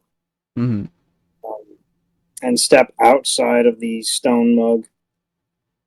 Are any of the when I look up, do I see any of the ravens that I've been using to keep like a network of information? You would see at least one. Can I call that one over and I want to send it out. I want to send it out to see if it can find some better information for me. Okay. Regarding the recently escaped convict from Star Shadow Kingdom. Do you have animal handling? I want to say I do. Let's see. You don't, so that's fine. Roll me real quick a investigation check. I mean, they're the same one, so I want to see kind of how well this bird does. So I'll use the bird in lieu of you. Cyril comes in, drags Ania out. Do animal handling check for me. So, hey, can you talk to this bird? But that actually would be. You could, yeah. You want to use her animal handling instead, feel free. I'm gonna pop my head into the inn, actually, yeah. And this raven's gonna be sitting on my antlers. Ania, darling, would you please come out here and give me a hand with something? And Ania will like grab a dessert and pop it in her mouth, and she totters off after Cyril. Aww. Okay. I need you to help me convince and he sort of like pokes at the raven, my feathered friend here, to go and find a little more information about what Brock was just telling us about this recently escaped convict. Okay, and would Ania know how Cyril usually communicates with the ravens? It's been a couple of months, so you'd probably know. Usually, it's delivering information, so small letter tied to their foot, basically. For this one, you're basically trying to... They're very smart creatures, so you're basically trying to talk to them to some degree, and try to install what you want in them, in whatever way that makes sense to you. So, animal handling or investigation. I do straight up have speak with animals. That can work too. All right, I can just speak with them. What would you like me to tell them? I need you to ask him if he can go and find some more information about this recently escaped from Star Shadow. Okay. Or if they already know about it. Okay, and I don't need to roll anything with speak animals. I just say I use it, right? Yeah. Okay, so Ania holds her staff, concentrates a moment, and she has a brief glow, like glimmer over her body, and then she'll turn to Raven, start talking to it. Let's see. Cyril wants to know about a recently escaped person from Star Shadow Kingdom. Do you know it? It The tilts its place? head, looking at you for a second, clearly not used to things talking to it in its own language. All Cyril hears, by the way, is clicking sounds, basically. Just bird noises from both of them. And the raven, like, looks back at you and just kind of goes, maybe. Maybe. We heard there's someone who escaped from Star Shadow, but we don't know who they are. But since there's a whole lot of rumors about it, they must be someone very important. We're hoping to learn some more about them, especially Sir Cyril here. I see. You got money, kid? Ania will turn to Cyril. It's like, They're asking for compensation. Sensation. They want money. Or shiny Money. things, probably. Ask it if it means money or if it means food. It definitely said coins.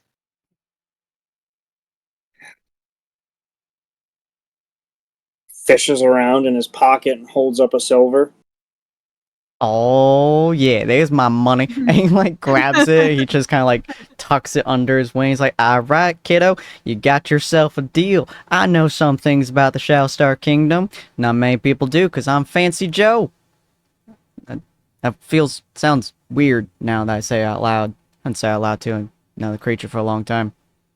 Oh, well, I'm gonna own it. I'm Fancy Joe, kid. Now you got You're me a very- sweet silver. I got you some words. What are you gonna say? I was like, You're very fancy. Damn straight, kid. I'm fancy.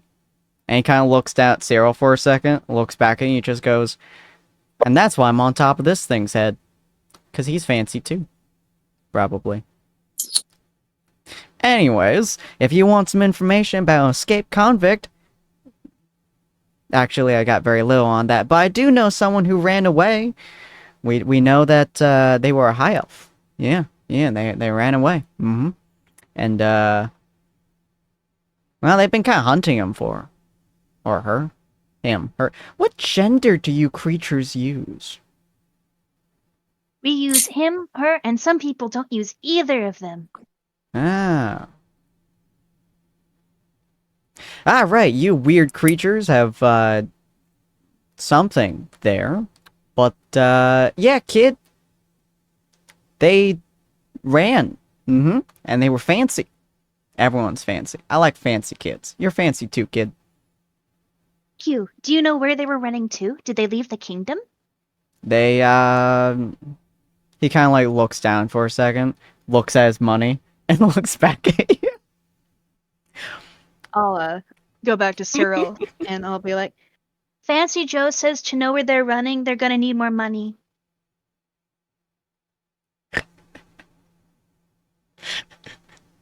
You know, I don't remember being shaken down by one of these ravens before.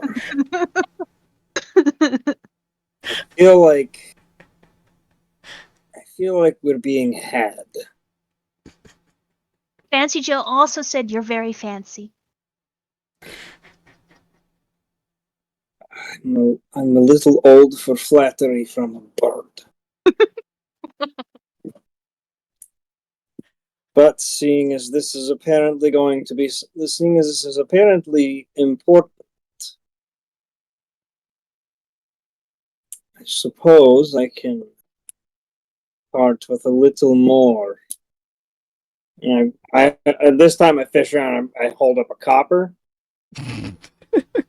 just to see. I want to see if he gives a damn which one it is, or if he just You hand him the Well, one's copper. finally He once shiny. again grabs it with his beak and shoves it under his wing, kind of holding it in place. And he looks and goes, "Oh yeah, I'm Fancy Joe. I got 2 collars now." There, and this one's a little bit duller than the other one. It's not as fancy. Is this the same thing? It's a coin still. Sweet. He They- is indeed looking. They ran out of that place high-hailed, high-tailed. I think they killed someone. They might have killed someone. I don't know. We got some rumors that they killed someone. They might have not killed someone, though. Maybe they killed someone with coins. Can you kill people with coins? Probably if you threw them hard enough. I think they killed someone with coins. And then they ran out of that place all high-tailed, I haven't, and they ran away, and no one's ever seen them since. They've been trying to find them, him, her, him, it. They've been trying to find creature for a very long time now, I think. Do you know which way they ran? Nope. I'll turn back to Cyril and says, They said it's a high elf that ran away, and they might have killed someone, but they don't. Fancy Joe doesn't know which way they ran. But they have left the kingdom. If you okay, and he's gonna scribble something down real quick, and he's gonna hold that up to the Raven. Ask him if he could deliver this to the rest of the network. And it basically it's just going to be basically it's going to be sort of like a put on like a bolo out for any new high elves that are trying to lay low in the area, which normally they wouldn't do, I imagine. No, high elves are pretty much never seen anywhere but Starshow Kingdom. With the exception of What? those that are desperately trying to make a name for themselves somewhere that isn't their kingdom. probably a Right, but saturation. those ones are not trying to hide themselves. Oh god, no. High elves are not known for hiding. Yeah, so basically like delivering that out to the network to keep an eye out for any newcomers from any newcomer high elves that are trying to lay low. Okay. Okay, and Ania will turn to Fancy Joe and be like, Cyril would like you to deliver that to the network. Oh, hell yeah, that's my favorite goddamn job. I love that shit. And he, like, reaches over and I assume you put against his leg or something? They'll tie it to his leg with like a bit of twine. Cool. He's gonna, like, rub his beak against it, and then he's gonna, like, reach under his wing, grab the 2 coins, and just kind of, like, just keep them in his mouth, and he's gonna go, Fancy Joe, got some news for you, woo! And he, like, flies off. Fancy Joe. His name was Fancy Joe. Yes, that is what he introduced himself as. Specifically fancy. You know, I'm a very old man, and I can say with certainty being shaken down by a raven is a new experience. New things are good. New things are good, and this one just left me a silver and a copper poor. Would you like a silver and copper back? No, darling, it wasn't your fault. I should have figured out you wouldn't know the difference. He did Why don't we go notice. back inside? I will just get a drink from Joe and forget about it. and Ania will. I mean, I will get a drink from Brock. Damn it. The trauma is already setting in. The raven will hand you your drinks. Ania will head back in with Cyril and Ania will give Cyril like a comforting pat, but it's using her staff, so she'll like give a little pat on the arm. So where you can reach his back. And you head back Thank you. in. Dakota is just like looking and she says, like, you talking to birds now? Yes, I can talk to many animals. What'd the birds say? What'd you talk to them about? The bird's name was Fancy Joe. Mm. And it took a silver and a copper. I had heard that they had a taste for shiny things. Mm-hmm. What were you talking to the bird about? If it shook you down that bad. Anya will look to Cyril, and that's up to Cyril to announce. I'm not exactly being secretive about it. We're looking.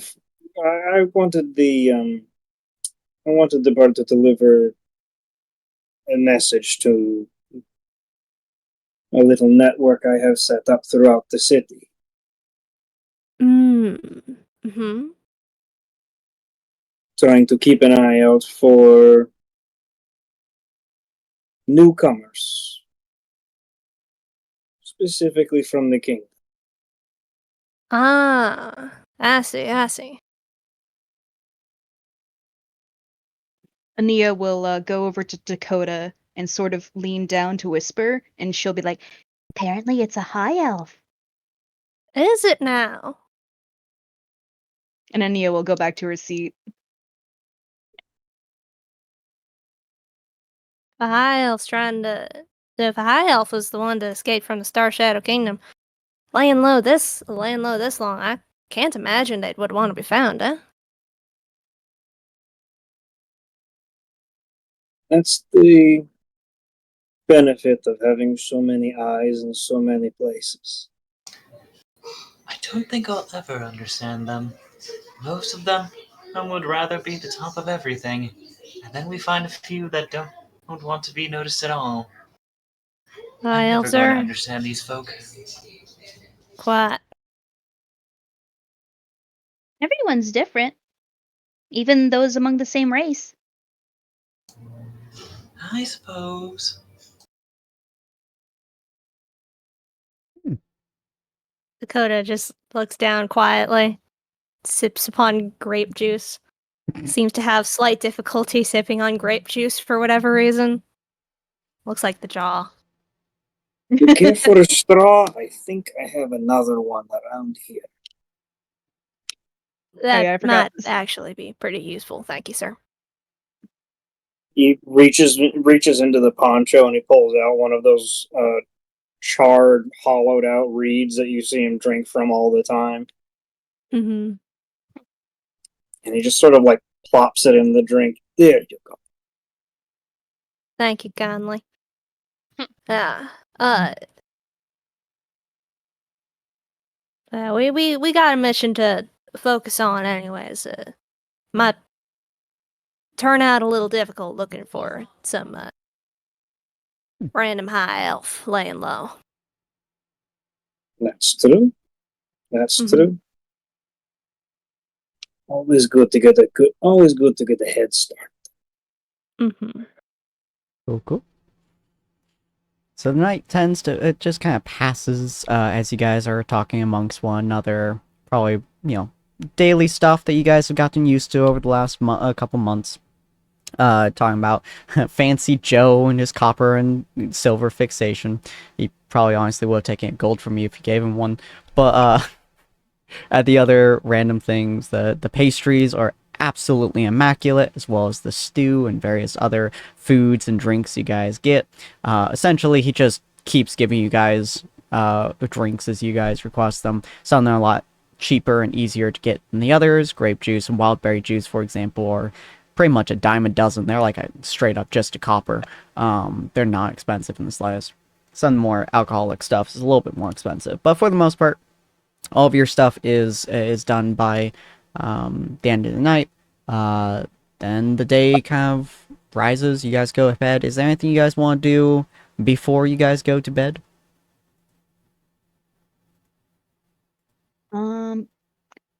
how much supplies will we need for the adventure, for the trip there and back? Is that like something we should pay a lot of attention to? I usually don't have you guys pay too much attention to it. I assume that you guys buy whatever, equipment or stuff is necessary for each one, like all of your rations and stuff, per journey. So all the stuff And in you your do have- backpack, I assume, is extra on top of whatever is absolutely required. And you do have somebody in your party who can handle metal-based maintenance as well. That's true, yeah. Mhm. It's all your rations and stuff. Don't worry about that too much. Cool. Mhm. Actually, I do want to do something before Mhm. the end of the day. Is it a clear sky tonight? I would say yes. It's the Okay, end of summer, so it would probably be like, it's kind of hot. The sky is almost completely clear. There's like no clouds or anything like that, though. Okay, as a stars druid, Anya would like just do a nightly check on the stars. Mhm. See Okay. if anything's weird or out of place. I Or if there's any believe we have problems. that as a nature roll. I think so. Like just general stuff is natural, I Mhm. think we decided on. So let me just do that. Normal. There we 11. go. Nice. From what you can tell so far, everything seems to be about normal. You're in the season of, or not season, the month of Monarch. Yeah. So the month of Monarch is also known as the month of the dragon. It was made a long time ago. Most of these months are named after some of the constellations that tend to appear for each month, or they are named after a particularly notable individual. Thurandro, for example, is one of the first great druids. About 900 years ago, he was made famous, basically. But in this month, specifically the month of the dragon, as you look up, you do see there is a dragon constellation above you that is particularly easy to see. Depending on which month is, some of the constellations are a little bit easier to see, some are a little bit harder to see. There is a constellation for snow as well, and that's pretty much invisible around this time of year. But the one that you're seeing at the moment is a particularly large dragon. With that 11, I will say that it's a little bit brighter than you're used to. And it seems to almost be kind of running into a couple other constellations. Not quite, but it seems to like almost brushing up against a couple of them from your current position. Okay. Thank you.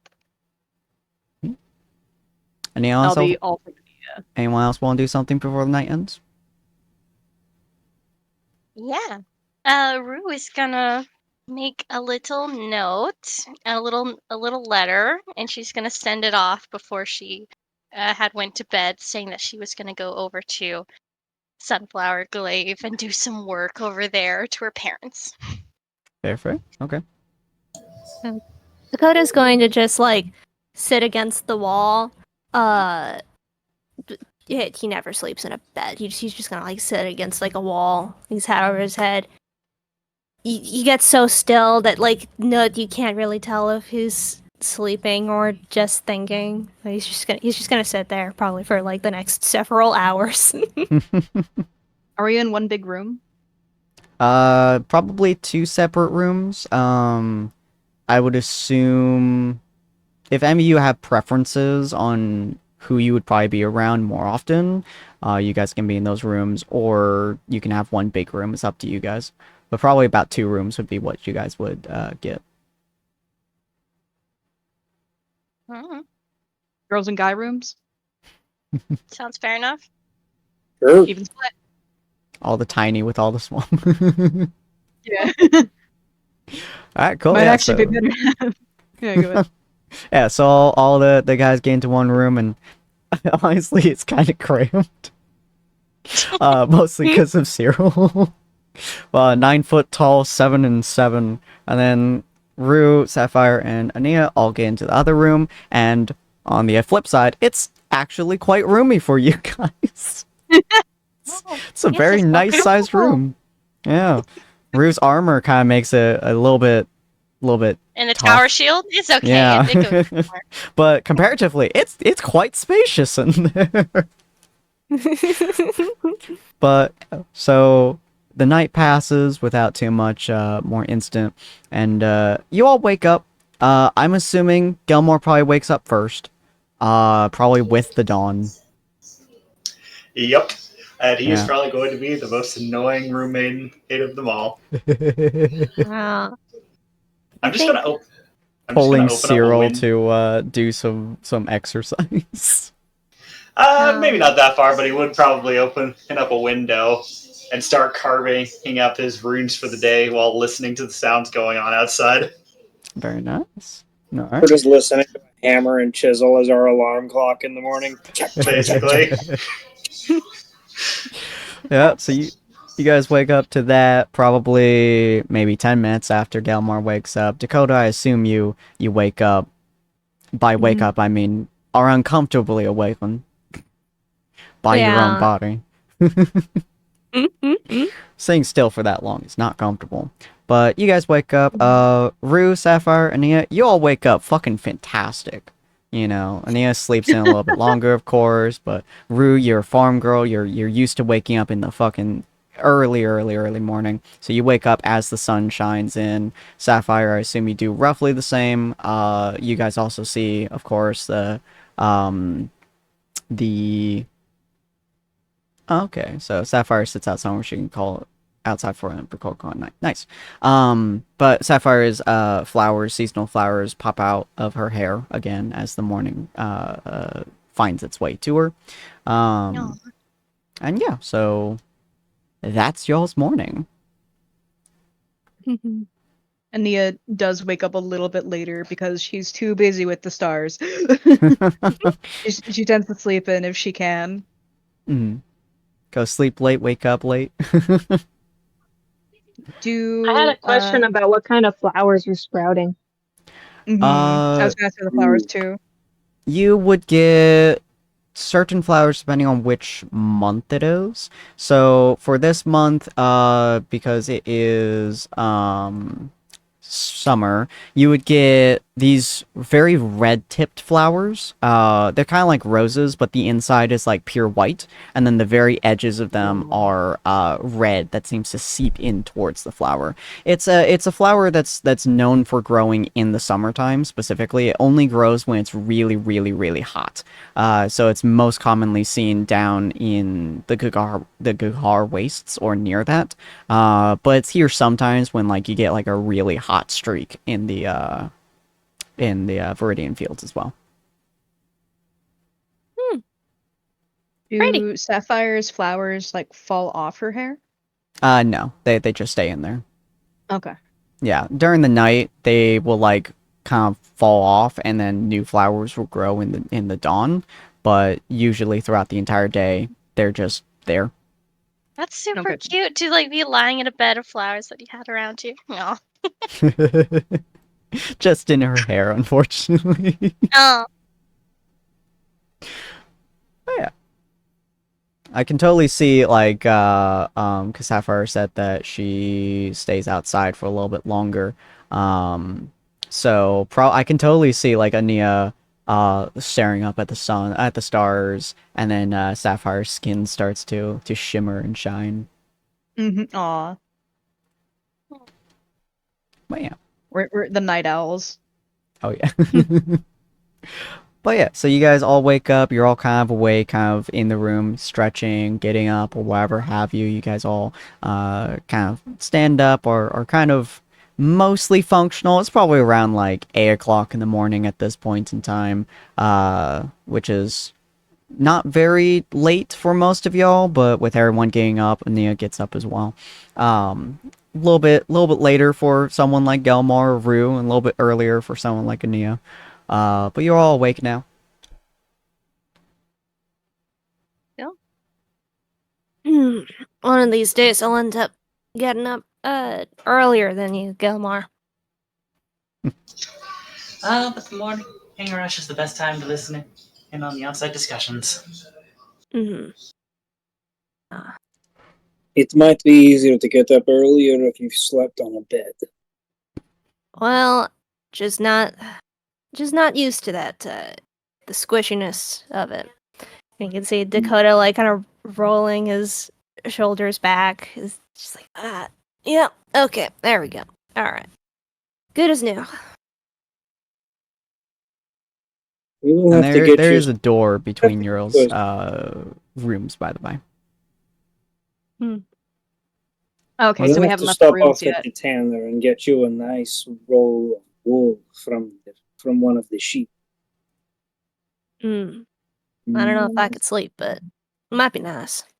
But I will go and get the cot. And you just sort of like squeezes his way out the door, seeing as it's definitely going to be shorter than him. Yeah, you have to like really like bend over and like you have to maneuver your horns to get like through the door. It's a whole process that everyone in the general area can hear. Yeah. Ania speaks up from the girls' room like, Good morning. Cyril left the room. I think the boys are heading down. Thanks for the notice.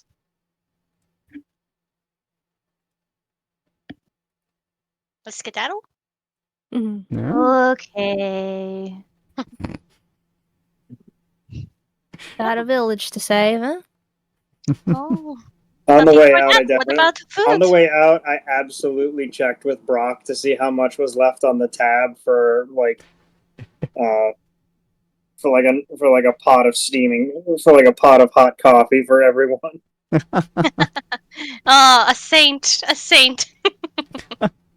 It just would require a couple silver from you. I have to find the fucking Bart, and I give him 2 silver. I need my silver He's back. fancy, no? Son of a bitch, fancy Joe. But yeah, and so Cyril goes, the door probably gets opened by Rue or Sapphire towards the boys' room. Be all roughly in the same area aside from Cyril as he walks out. Ania will follow behind and sort of trudge downstairs all mopey because she's still waking up. It's so cute. Sapphire will be the same way until she gets her coffee. You have Rue's cheerfulness, just like, yeah. Yeah. She's thinking about coffee and food. Ania's like, Bandits don't attack in the morning anyway. They always attack at night. They never wake up in the mornings. Alright, yeah, so you guys get a good old helping of, what was that? I can just imagine Gelmar coming down, just like filling the room or the gaps in the room that he just made with a colored paste while calling out in response to her. I wouldn't be so certain. I've seen some that would attack in broad daylight. They did not make it very far. That's illegal. More than usual. More than usual. Gelmar is absolutely the morning sunshine that nobody agrees with until they've had their coffee. Something like that. So you all get all your food, whatever foods that you require, and probably some healthy stuff too, some berries and whatever you need. Stuff to keep you all actually, functional throughout the day, which is good. And of course, your steeping pots of coffee for all of those night owls who refuse to be morning people. I raise my hand very high.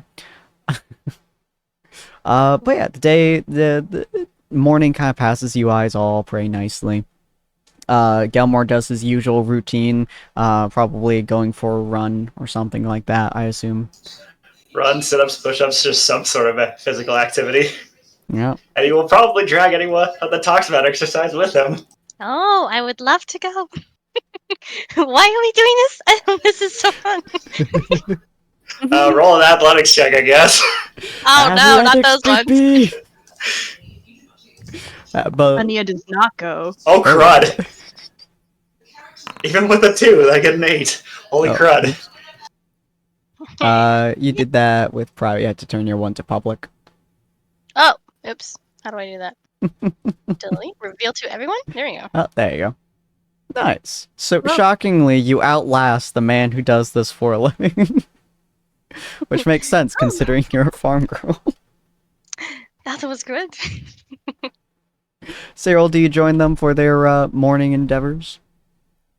I am probably leading the cart up as they go by, just shaking my head, watching Gelmar huffing and puffing, while Rue is just like cheerily jogging along. Fair. Sapphire, do you? Expected. Sapphire, do you also join their morning endeavors, or do you do something else with your morning?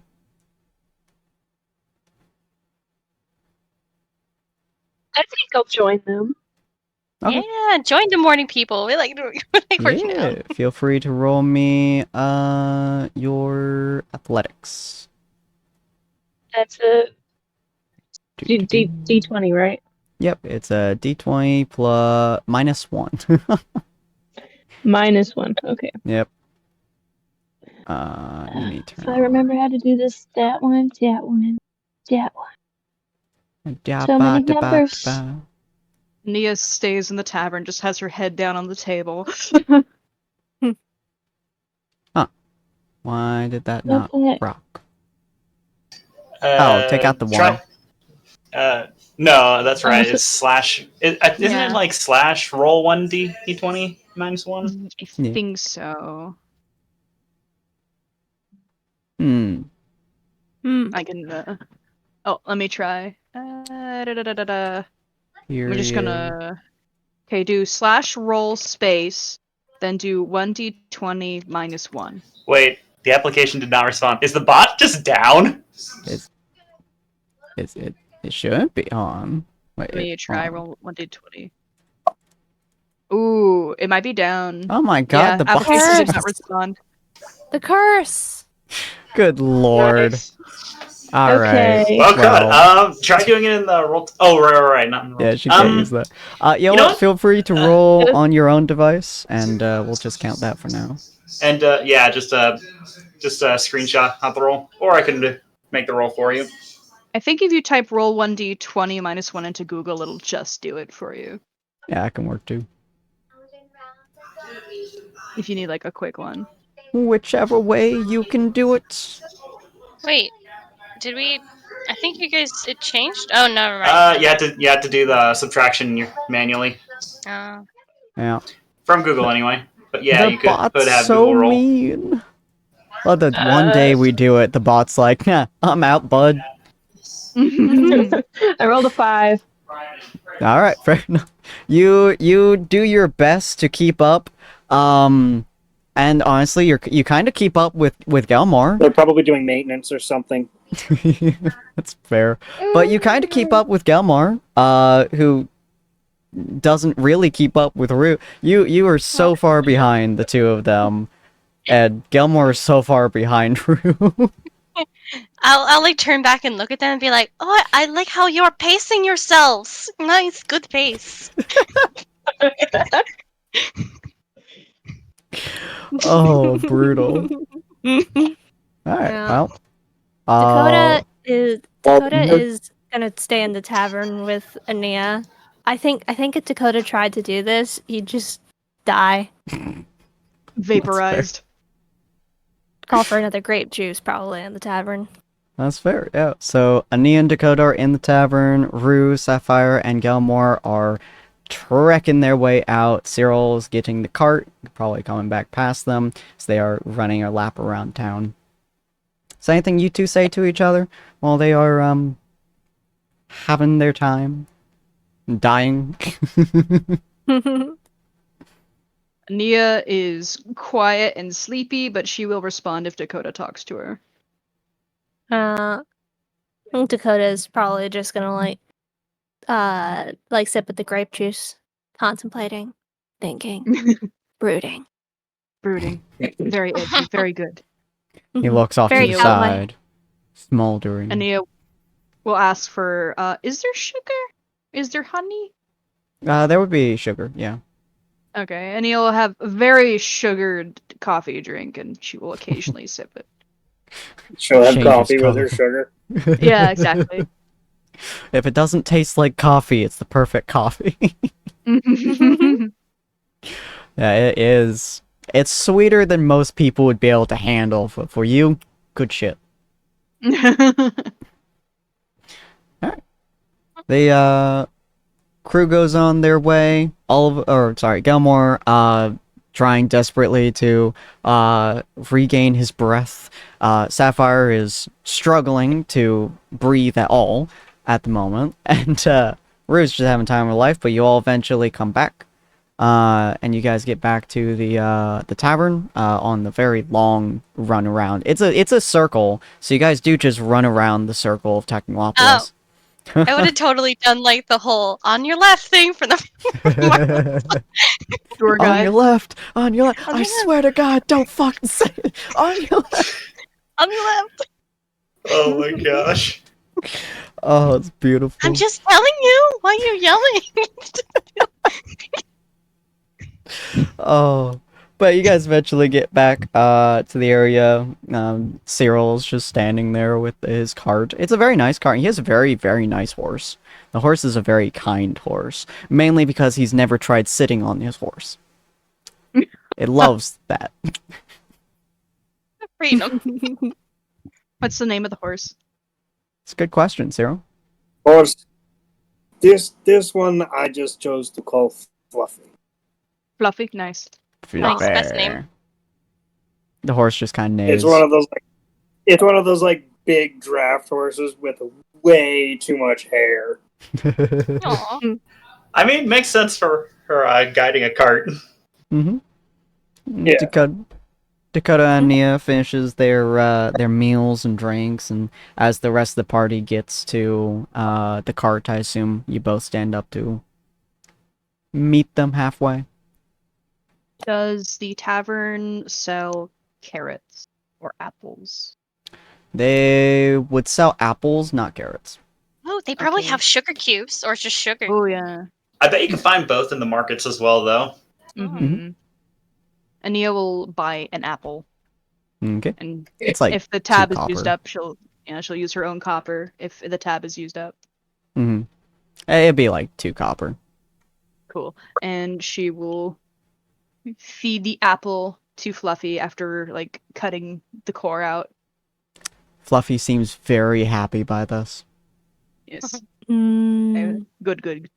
You remove the copper. All right. And it's a fairly large carriage. The only person who can't fit in there is Cyril. I'm not gonna lie, Galmar's probably gonna be walking at the side for a while, too. You gotta get your daily exercise in beyond your dying exercise. Hey, that was just warm up. We're serious now. Oh yeah, There you she go. says, "Oh, great warm. It was a good warm up." She's like first. Yeah. Oh, beautiful. Alright. So you guys gonna start your journey with Fluffy, or? Yeah. I'm down. Heck yeah. On Yeah. the road. Alright, cool. Mhm. You all start getting on your way, going out the main gates of technically Technolopolis, but also the outskirts, which will lead you guys to blah blah blah blah blah blah blah blah blah blah. Well, I'll first do the world map so you guys have a general idea where you're going. Which I forgot to update. Oh well. This little spot here to the east of Harmonious Haven is Gleaming Meadows. I wonder if I can probably put draw tool. Can I? Yeah, that probably work. Gleaming Meadows. There you go. You guys can all see that, right? I see. I have to close my character sheet. Text down. Turn that to like 100. I Okay. Oh, do I go on the world map? Yeah. But yeah, you should be able to- Oh, okay. I Got assume it. that pulled you guys all here, You but know. apparently it did Nah, I'm not. still in Harmonious Havens map. Oh, I see it now. weird. There we go. Gleaming Meadows. I can probably make that smaller. 80? Yeah, that works. Gleaming Meadows is right here. You guys can kind of see the general area that is. It's about a week's travel and then a week travel back to the area. Most of your guys' travel, as you guys go through, this would be a perfect example of how I want to do traveling in this thing.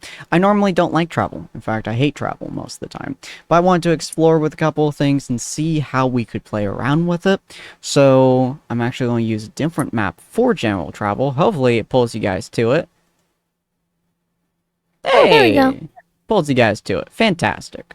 So this is a rough estimate of what general travel will kind of look like, which is a general small forest. You guys are inside of plains for the most part, but there also are pockets of forest, pockets of different locations and stuff. So we're just going to use this very pretty background map as a general view of it, and just kind of have in our heads where you guys are going. So you guys have been traveling for a couple of days now. Of course, if you guys want to have any specific scenes, do let me know, of course, or anything you guys particularly want to have be known or do, or sidetracks that you guys want to go on to. Whatever you guys want, just let me know, of course. And you guys have been traveling for a little while, talking with each other about whatever catches your fancy, interacting with random squirrels or critters or birds or whatever have you that goes by. As you guys are going further and further into this area, you guys encounter a small forest patch. These aren't typically all that uncommon. They're usually about a day's travel to get through, then back into the plains, and all kinds of different obstacles, locations, clearings, all that fun stuff. But you guys are going through it. It's a little bit harder for Fluffy to kind of bring the carriage through this area because the terrain. But Fluffy seems to be pretty used to this. Is absolutely a durable horse and is very good. It's traveling, but it does make it so that the carriage is bumpy as shit. So hard as hell to sleep unless you guys, of course, properly rest. But you guys are going through, and is there anything you guys particularly want to do while traveling through this forest? Or are you guys just taking it as it comes? I mean, Dakota might Keeping go it and on. like forage a little bit. Ania would join in foraging as well. Nice, nice. Like, either on the way, just because the cart is so bumpy. Mm-hmm. It's not like it's going at a slow pace because it's hard to get through, right? Yeah. Yeah, and Ania would like walk outside the cart, try to forage maybe some herbs for potions and stuff. Okay. Mm-hmm. I mean, You know- Gelmar might go and Gelmar might go and get some kindling or fire or wood for the camps. Smart. Ania, you would know in the general location around you, these forests are very well known for their very potent plants. It's a most forests that are like these, which are kind of dense but still kind of light compared to like a rainforest. They're usually very perfect locations for specific red plants that have healing salve properties. A lot of people turn them into healing potions, but some people can even just take them, put them in their mouth, mush up, and then use that as a salve. They usually do that in very risky areas where they don't have the time to do anything else, but it's a very effective method. It'll seal up your wound very, very quickly, just not very well. Can I roll a quick nature check Uh-huh. for the foraging? There we go. Alright, very good. You get a couple of them. You don't find too many, but you get probably enough to make maybe 2 potions on your downtime. Cool. Does Yep. survival work for that, or does it not? Survival finding would work herbs? too, yeah. Oh, can I try to look for some herbs? Absolutely. Like, just don't ask for nature. I can't do that. Yeah, Survivor and Nature can typically be used for very similar things. Depending on, like, if you're tracking someone, it's only survival. If you're trying to diagnose a specific plant, it's only nature. 19. Oh boy, you will gain an additional probably three potions worth of plants from that, just from your general gathering. You don't know the plants very well, but having been told by Ania where to look, you Well, are stupidly good. I mean, I know I have medicine, so would I know? Oh, that's true, you do. You would probably be more familiar with these plants specifically than most others. So that would definitely help you. I would definitely share the bundle that I found. Yay! And Dakota, I don't think you have medicine or nature. No, I'm just looking. Yeah. Just he's browsing. just wandering. He's just like, yeah, this is a nice plant. And both Ania and Rue look at it and go, that's not a good plant. But you're right, it has a nice color. Yeah. Do you think it's edible? No, but no. Oh. Oh, all plants are edible, but you might not like the circumstances that happen because of it. That's true. Mm. That's your own decision.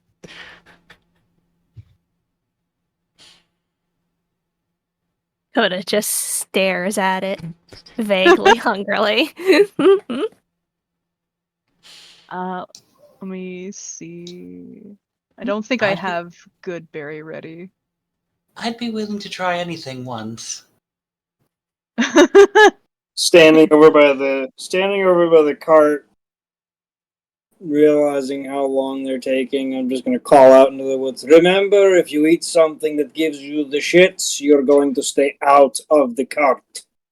Oh, all right, never mind then. That's some good wisdom. The horse may shit, but the horse don't shit in the cart. Follow the advice of the horse. Right, so the day kind of passes on, just fairly nicely. It's a very nice trek. The plants, the trees give you very nice shade, and it's a very, very gentle breeze going through, so it's a little bit cooler. It's been a hot couple months that you guys have experienced. Last like 2 months just been fucking blazing, and so this is very, very calming and cool, especially since most of you guys wear pretty thick equipment. So this is very, very nice weather for this. As the night slowly winds down once again, and the you guys enter a clearing, so you guys get a very good unobstructed view of this the sky above you, and you guys set up your campfire and everything like that. The horse just kind of gets unclipped, lays down, passes the fuck out because it's tired as hell, and it's just a really peaceful area. Where you guys can just kind of sit down, talk for a little bit, interact with each other. If there's anything you guys want to talk about in particular.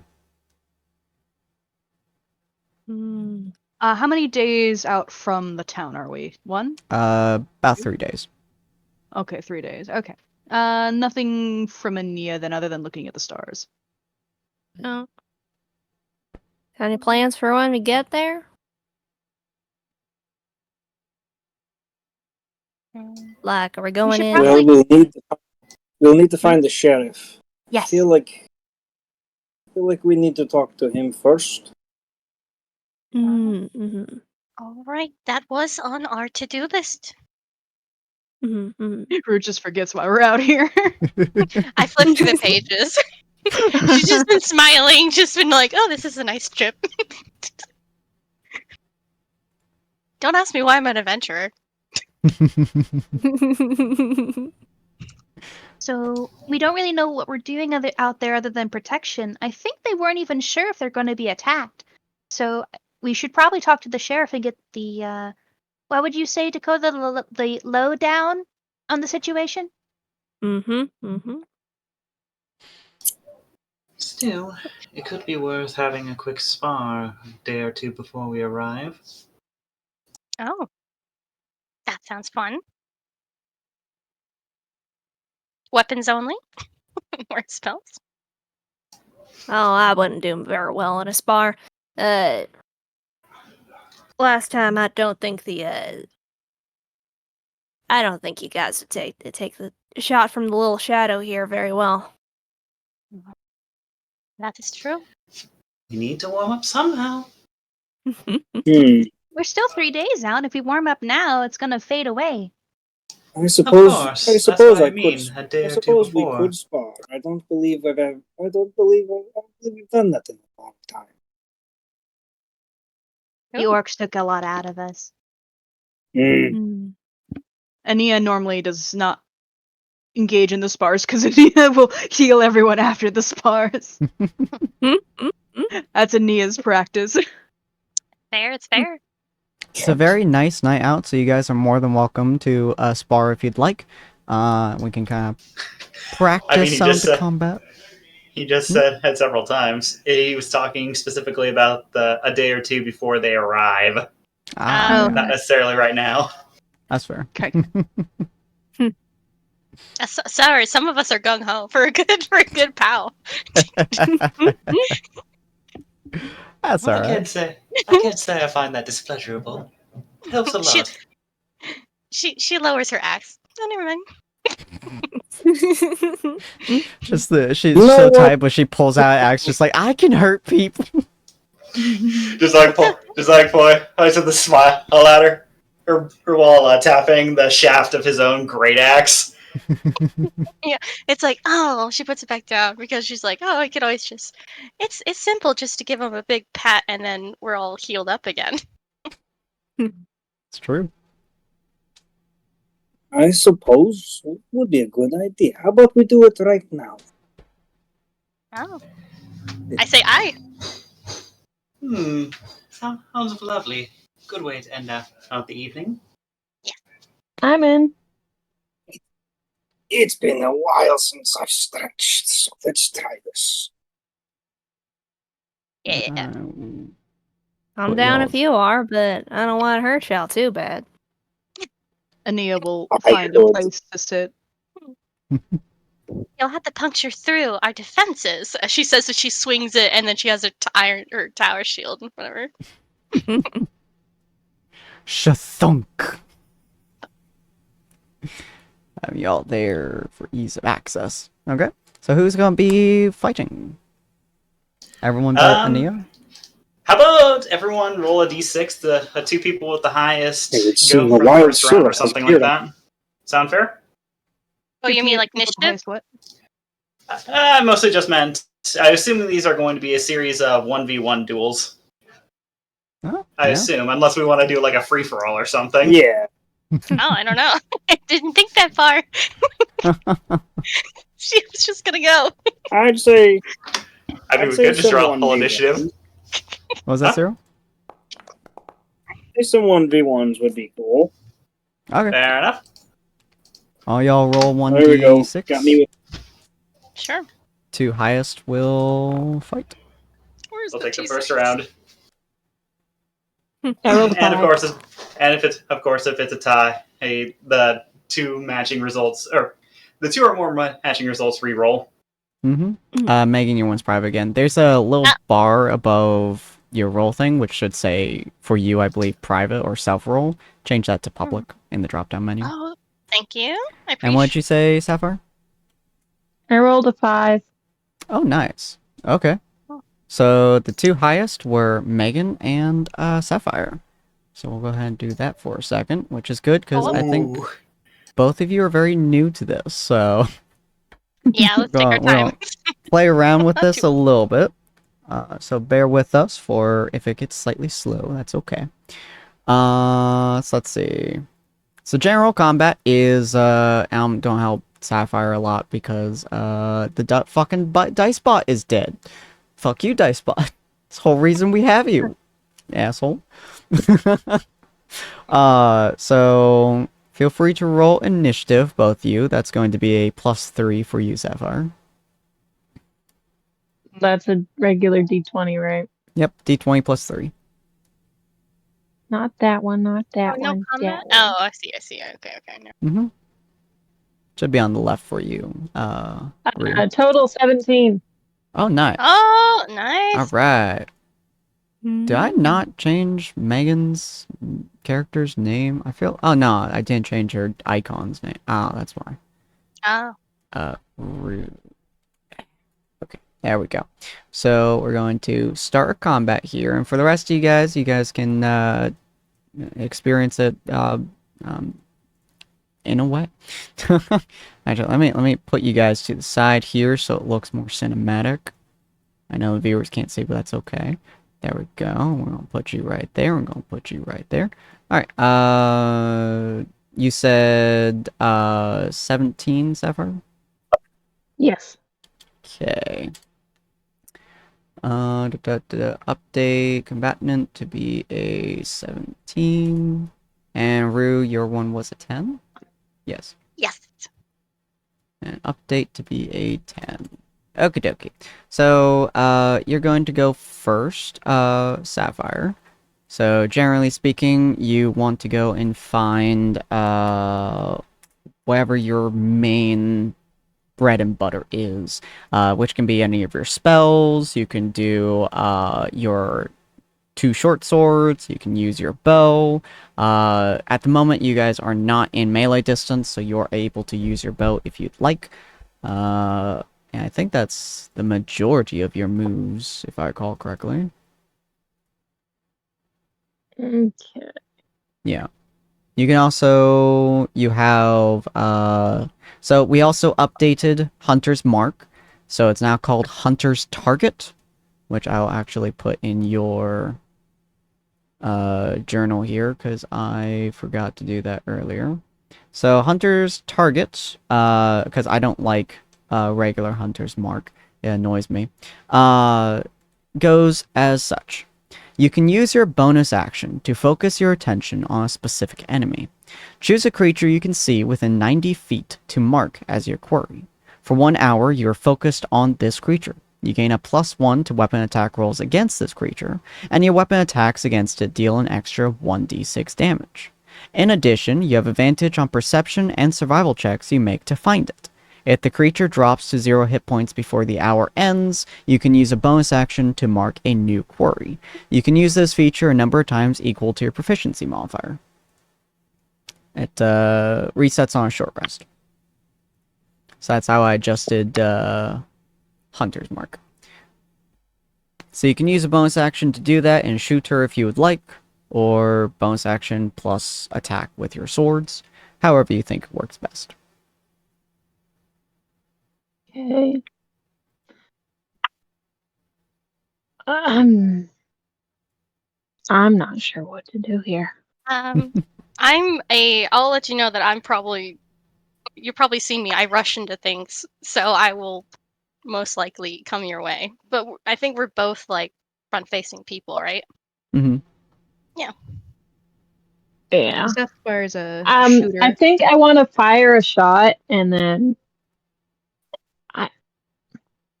That sounds good. I don't know if I could, but I want to try and like rush her. Okay. During that shot, like right after I should fire. I believe... Yeah, you could rush her, and then I have free action as switching weapons, because in my opinion it doesn't make sense to have them otherwise. So you could shoot, dash, and then... I don't think you get... Oh no, you have 2 swords, don't you? Yeah. Yeah, okay. So, I believe... Yeah, dual wielding is bonus action, second sword. So you could do that if you'd like. Yeah. Okay. And then do you want me to roll your attacks for ease of access, or...? Yeah, we'll probably do that. Okay. Probably be way better. So we'll do the longbow first. Do you Hunter's Mark her? That would make it so you won't be able to use your sword. But would make it so you do extra 1d6. Just a normal shot. Will do. Okay, so we'll do the bow. See if we can hit past her AC. Which it does not. That's an 8. So how do you want to describe shooting and missing? Do you do it on purpose, or...? Could also just bounce off the armor. That's true. Yeah, I want to shoot for real. I don't want to like. It's sparring, so I'm trying to get like training out of this. Yeah. Practice. So, where would I aim?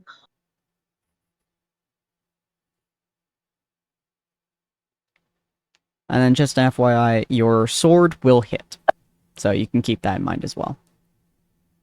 Okay. I think I would try and aim for her arm, whichever one she's using the axe with.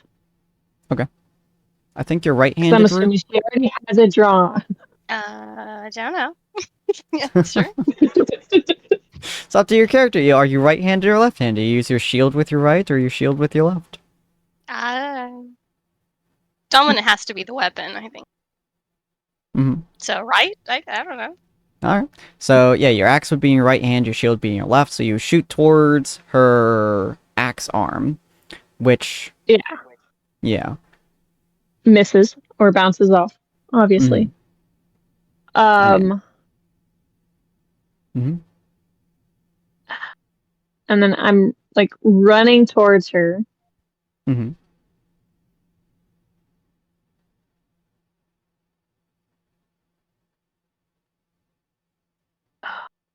This is all new to me. She can Take your time. shoot and hit me with the sword at the same turn.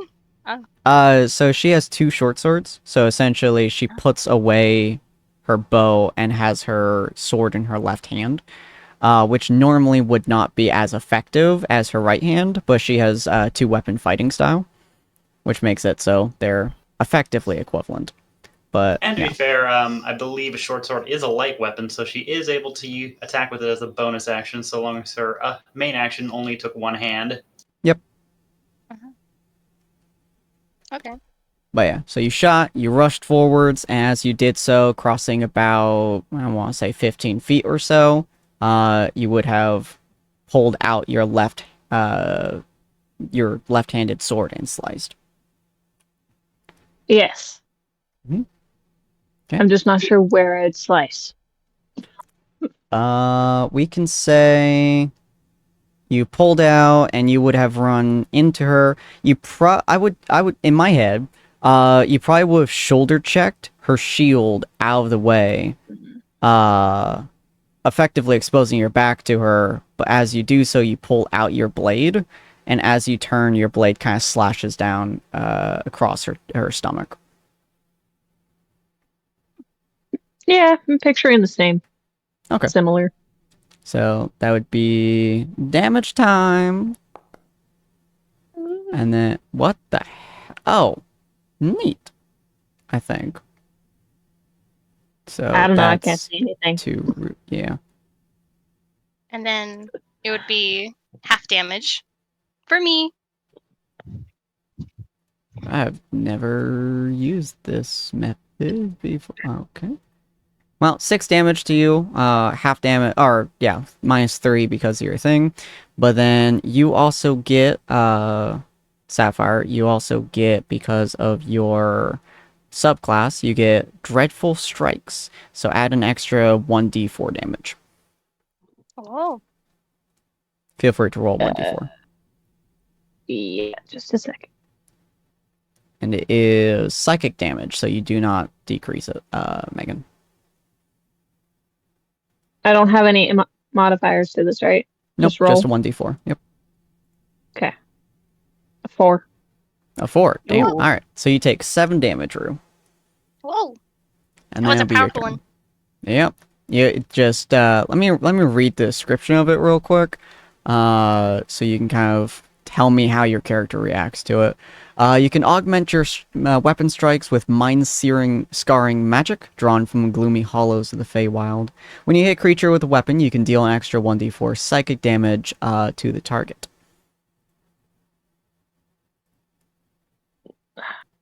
Wow. Yeah. It's a heck of a headache. I know, right? So you can kind of tell me how Rue would react to getting hit like this. She winces and is but her smile is still on her face, and she's gonna start going. All right, cool. Oh, it's your turn. Let's see. I think I am going to cast Shield of Faith on myself. Okay. Concentration? Yes. Mhm. I don't know. +2. And then I kind of want to do that. I don't know. I feel like that's a bit much. But maybe I'll just hit her instead.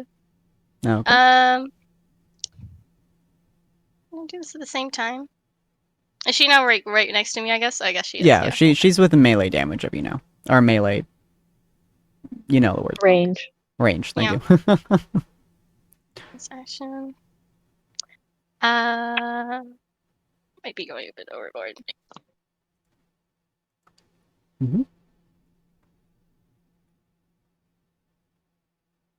So yeah. Any I'll old try the patch it battle up. axe. Yeah, I'll try to just stop the battle axe. Why is that Let's see. weird? What? Why is that weird? Is it Does like it? this one? Oh, there you go. Oh, we don't see. Oh, neat. Oh. Okay. Oh, yeah, that'll hit. So that's a 24 to hit. Sapphire, you have, I believe, 15 AC. I think the 24 is a bit much. So yeah, that'll hit. Yeah. Okay. Then it's the damage. Just normal. Very gentle blow, apparently. And that was Feel- okay. So I think that's an action and a bonus action, and I Yep. So feel free to think- describe how you hit her. She's knocked away your shield at this point with probably her main hand just kind of like slamming into it, slashing you. How do you respond to it with that hit? she'll just step out and then take a fancy swing and just do a little cut across, like she's chopping a tree down. She's like, shing. It's a weighty blow for sure. With her strength coming in clutch there. But I assume because it's a sparring thing, you don't go for the jugular. Oh no. Yeah, so it's definitely a slash across the chest. Not particularly pleasant, but still drawing blood from slicing into your cloak. Mending it will not be particularly difficult, but still slightly annoying. Okay. And then it would be back to Rue. Or, sorry, back to Sapphire. I was gonna be like, hey. Hey, buddy. Like, I know I just got hit, but I wasn't that bad. Knocked you out in one shot, yeah. I stagger back from the blow, Oh. like back on one foot, Mhm. like just a step.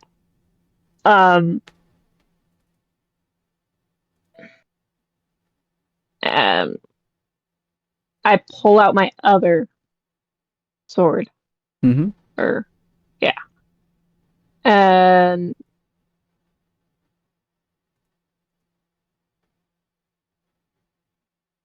trying to think how I want to do this.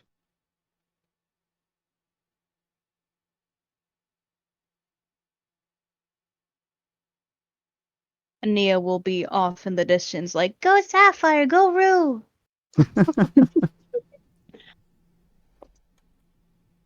Soda tips How his do I- hat. How do we mess around with the hit points? I don't know. Let's see.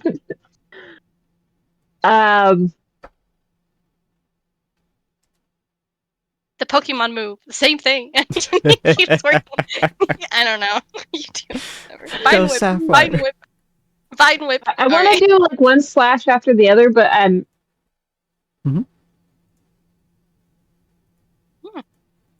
Just a double slash? I'm trying to figure out which. Yeah, but like I'm trying to figure out which arm I'm starting with. Fair. That determines which side I'm going to be going for. That's a good point. I will roll your attacks real quick. I believe the first one misses. I think they both miss. This Rue has stupidly high AC. No, it's Actually, not. no. Oh The yeah, first 20. Wait, That should we're match. both players though, so is it meets it beats it? So my rule for matching ones is you hit, but you do half damage. And same for spell saves as well.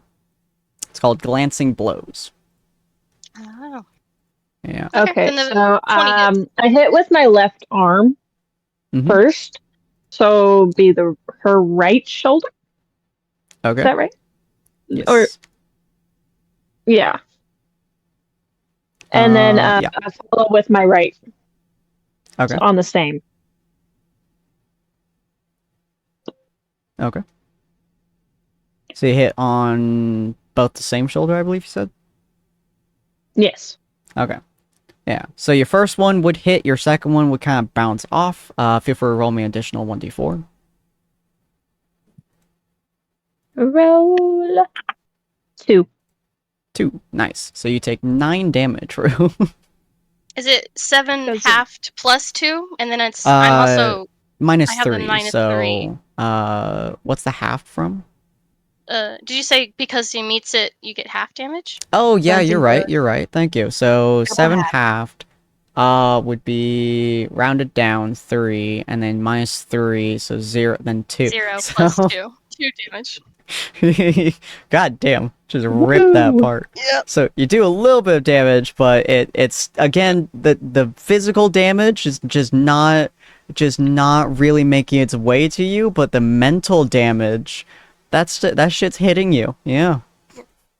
Oof. Okay. Yeah, okay. And so that would be Sapphire's turn. You can typically move as well if you'd like to, but since you're within melee range of her, probably not the best plan. You guys are in uneven terrain as well, so you guys can use terrain to your advantage if you'd like, in whatever ways you can conceive of. But Rue, how you gonna hurt this lady? Would it be evil if I did a guiding bolt right now? Taking a book out of Ania's realm. I'm like, well, this is what clerics can do and other people could do. Just shock the shit out of you real quick. I don't know. Maybe it won't even hit. It's possible. Let's see. Consume. Attack. Guiding bolts. Do this thing. If it hits. Oof. I believe a 24 hits. I could be wrong. 20. Ooh. Boom. Rue! 20 straight sorry. damage. Oh no, she forgot it was literally a training spar. Oh no. Guiding So- bolt is dangerous. So, Sapphire, you got hit for 2/3 I of do your it off to the health. side. I do it off to the side. Like she beams it and it like comes to sweep across her, but it like I won't do it entirely on her. It just like destroys the tree behind us. I'm assuming Alright. someone steps in for that. Ania will not step in unless Sapphire seems like she wants to stop. Sapphire? Sorry, I just took a bite of some food. You good? Just like I'm injured. I'm definitely injured. Like, does it actually look? Wait, she just said she didn't hit me fully. Like she. Well, because I'm not gonna hit you for 20 damage. Oh wait, what is this training? This is not a training session to go all the way, right? I mean, Yeah, that's no, not it's my just- intention. Yeah. There's So you like, probably so I assume that you probably aimed and then like a split second before you fired it, you were just like, "Oh, right." And like you angled it slightly. Yeah. So you probably injured her shoulder greatly. I don't know. Like half is as much as I would ever want to do for that attack. Mm, That one there. just fucking boiled her shoulder. Oh, that's a bit much. Yeah. I think I'd be done at that point. Oh, dang it. I should have just used my axe again. Fuck. And you'll get up and go over to Definitely a good Sapphire sparring to check match, on the though. damage. Mm. Mhm. Oh. Just gently healing the wound. Oh. She was just trying to show off. She was just trying to show off what she could do with her magic, and instead, death rate her instead. Yeah. They were pecking at me. They were getting at me with a mental mind. I like pat myself on the back with healing word, and I was like, oh, it's so sad. Just like, nearly max damage. This was fine. But I'll I'll just, probably never feel that again. Who knows? Oh, good lord. It's a strong guiding bolt. Alright, I will Aw. look at my healing stuff for a bit. Feel free to... Are we gonna go to the next duel? Or are they gonna, like... Oh, wait, are Sapphire and Urga, like, have any parting words? Oh yeah. Oh, good match. Oh man. Yeah. Dang. Sorry. I should. Yeah. I just got so excited. Oh, it's all good. Rest of you just saw Rue, the tiny little shielded healer, just fucking rip through a tree. The tree's still smoking, by the way. Is this gonna be like tournament No. style? I would be done. I would sit down. I would assume that's not going to be like that. I would assume it's just going to be A lot of 3 healing. individual battles and just call it there. Yeah. She sits down. So we'll go with what was the other two? Let me scroll up a little bit. Scroll down a little Look, bit. when you hit me with the salmon damage, I got scared. I'm gonna be honest. I got scared. I was like, no. 7 damage. Oh wait, I'm a tank. 2 damage. I see 2 3s and a 2, but I don't know who the last one. Let's go with Gelmar and Dakota real quick, or Gelmar and Cyril, whichever one wants to. I'm more than happy to fight anyone. Rock, paper, scissors, shoot. What is my... Let's do Cyril and Dakota. Both of you roll me a 1d3 real quick. 1d3, Just type in alright. /r 1d3, and then 1 is rock, 2 is papers, 3 scissors. All right. Rock versus.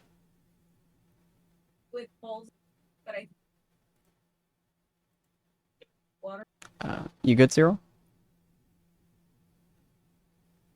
Cyril's dead. Cyril there. What is my spellcasting ability modifier? You should be able to see it on your spellcasting page. It I should mean, I be guess if Cyril's +4. AFK, we could.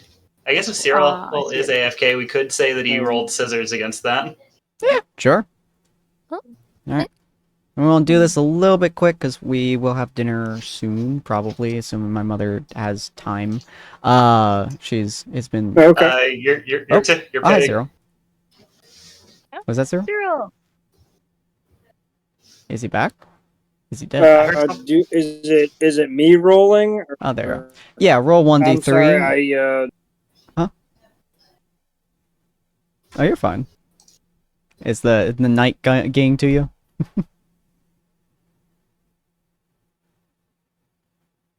Cyril, did you die? Is he dead again? Maybe it's internet? Might be, isn't no? Oh, Huh? +4. are you dead? the fact that I'm trying to run both of them on an iPad that's been around for ages. Oh, okay. I was like, is he dead? Is he dying? Oh, ain't that a mood? But you're I tried good. doing that once, and now my tablet dies when I try launching just the Google homepage. Just no frills. It just dies when I try and open my browser these days after I did Jeez. that. Then again, it's like a decade-old tablet, so... Good lord. All right. Sapphire, you get Right? 6 HP back. Nice. You both rolled rock on rock. rock, I guess. Roll again! Round 2. Round 2. Oh, it's getting intense.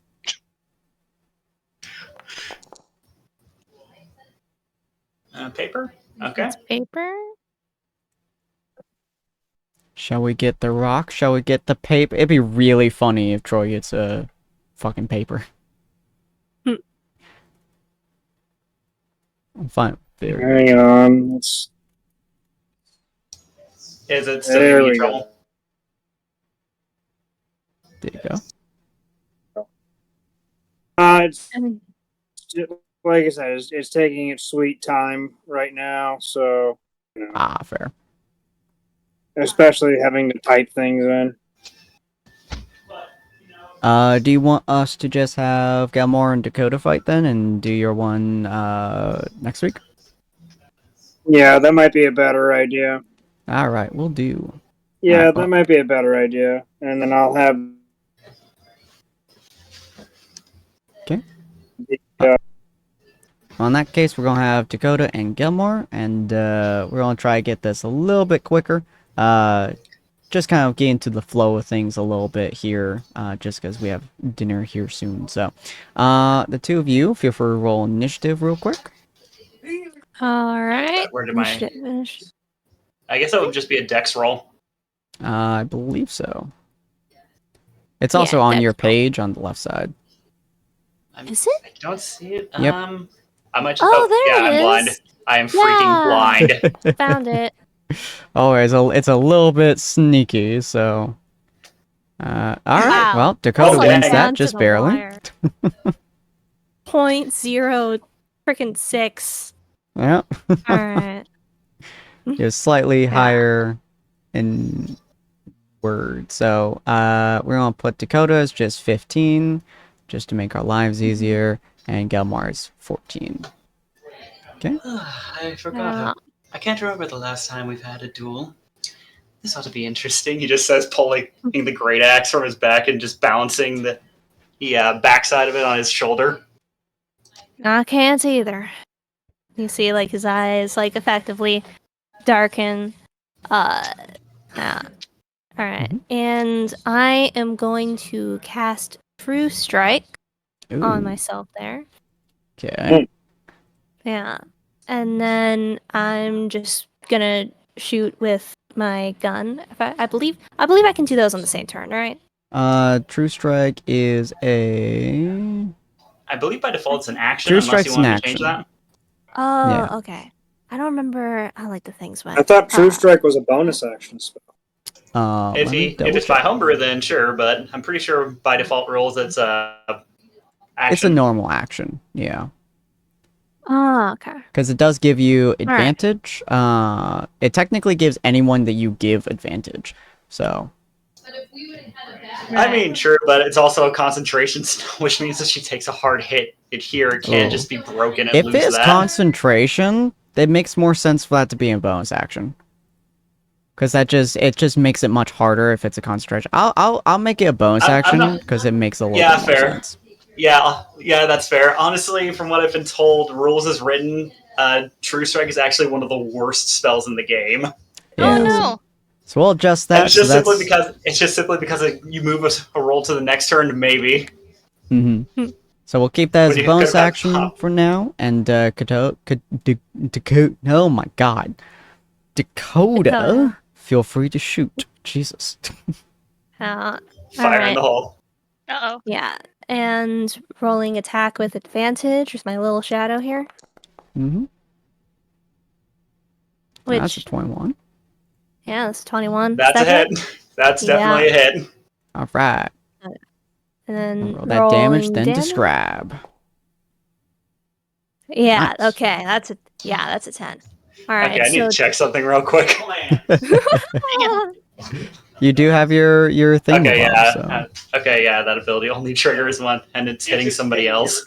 Ah, Unfortunate. Fair enough, though. Yeah. So Dakota is gonna like stand there, his eyes like darken, and he just pulls out his gun like extremely quickly from under his poncho and shoots.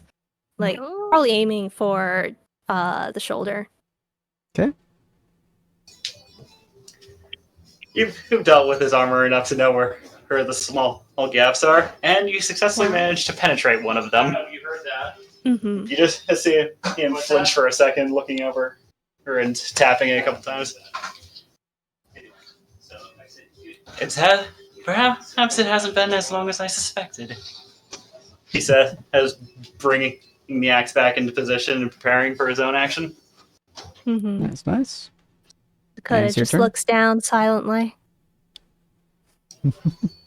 So is that a turn end, or Yep. do you have more actions? Yeah. Okay. All right. Just a quick. That's not what I said. Okay. Where is? I really should have favorited those.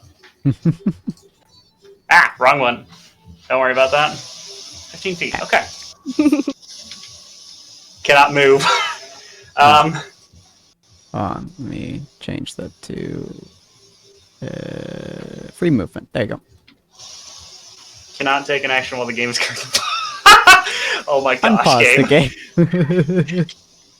There you go. I'm just going to step right on up here, and I'm going to trigger Grasp of the Storm. Ooh. So he takes off from...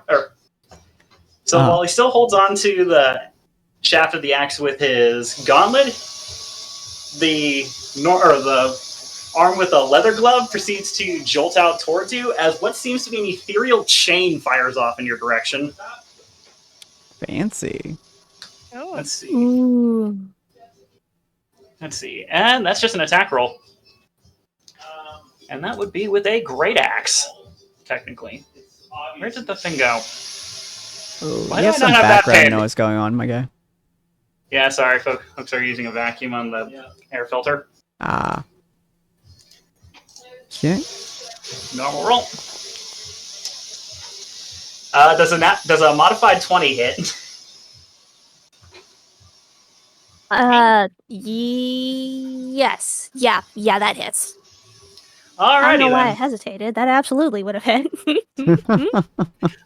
Make me a strength saving throw. Alright. Hey Son, what was the DC for these again? That is a very good question. Let me double check Do I real have that in my quick. notes? I should if I don't. Oh, It doesn't matter. You pass anyway. It's in game. You mode. pass the save.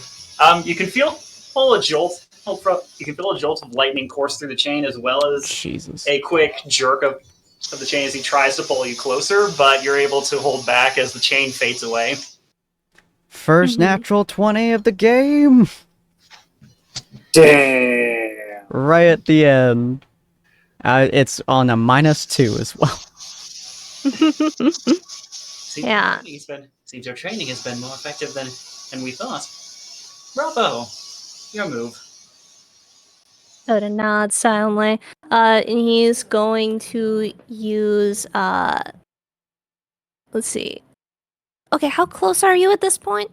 About 15-ish feet away. He's within the right zone, so. Yeah, okay. Alright, so I'm going to cast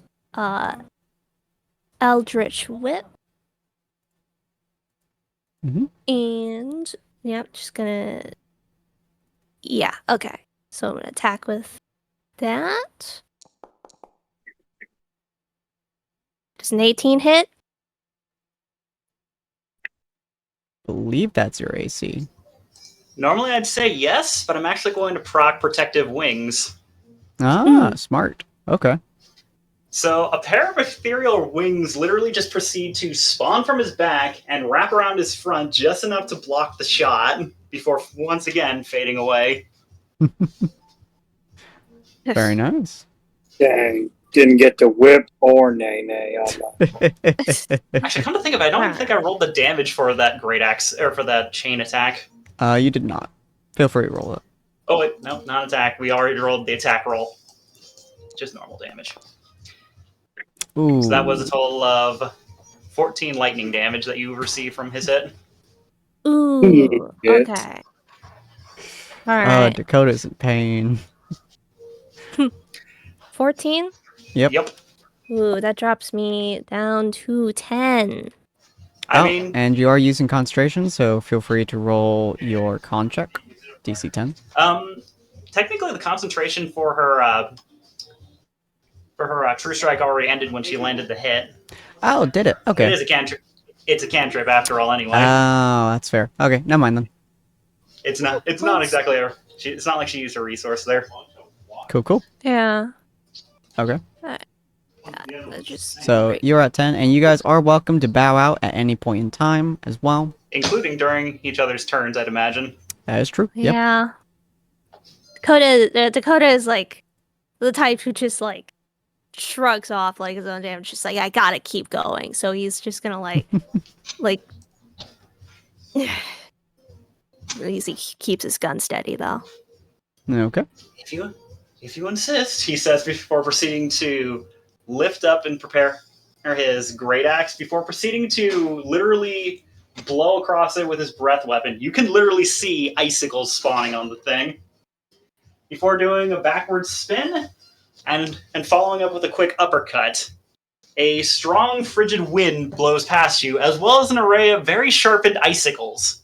I'm going to use my breath weapon. Very nice. So that would be...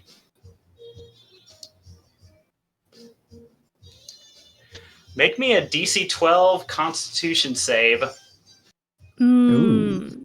On failure, you take 1d10 cold damage, or half as much on a success. Yeah, you're taking 1d10 cold. It'd be really funny if you got 10 right now. Okay. Do I just... Yeah, he just rolls a 1d10. It's gonna be really funny. Oh, almost. Oh, that's 4. Alright, I'm dropped down to 6. That would have been hilarious. You guys can see that Dakota is very clearly injured. Like, very, very injured. Almost certainly bleeding at this point in time. Are you certain you want to carry on? It's not like a victory means anything here. Shake. He's just gonna like shake his head and just be like, I can. Pulls out his gun and shoots again. Ania sort of positions herself so she can walk over when Dakota falls over. Okay. When Dakota falls over. Yeah, that sounds about right. Yeah, it's just gonna attack. Mm-hmm. That's a 19. Hey. I mean, I guess if I'm going all out here, I may as well drop my last use of protective wings. It's the bullet Gonna bounces miss. off again. Shit-dong. He just like curses under his breath. He's just going like, it's just like God freaking. My training was to defense. I think you can see why. Yeah. Anything else you want to do with your turn, Dakota? Yeah. Well, do I have any? Your only bonus You can back action, I up. think, is your cantrip, or like Ania, you can back up. Yeah. Like an I can what now? Like Ania said, you can back up. Mm-hmm. He's just gonna like he's like gonna like kind of run away and like to the side. Okay. As he tries to like wait for like a good moment. Okay. Mm-hmm. Boop. Yeah. Okay. Coco, Gelmar.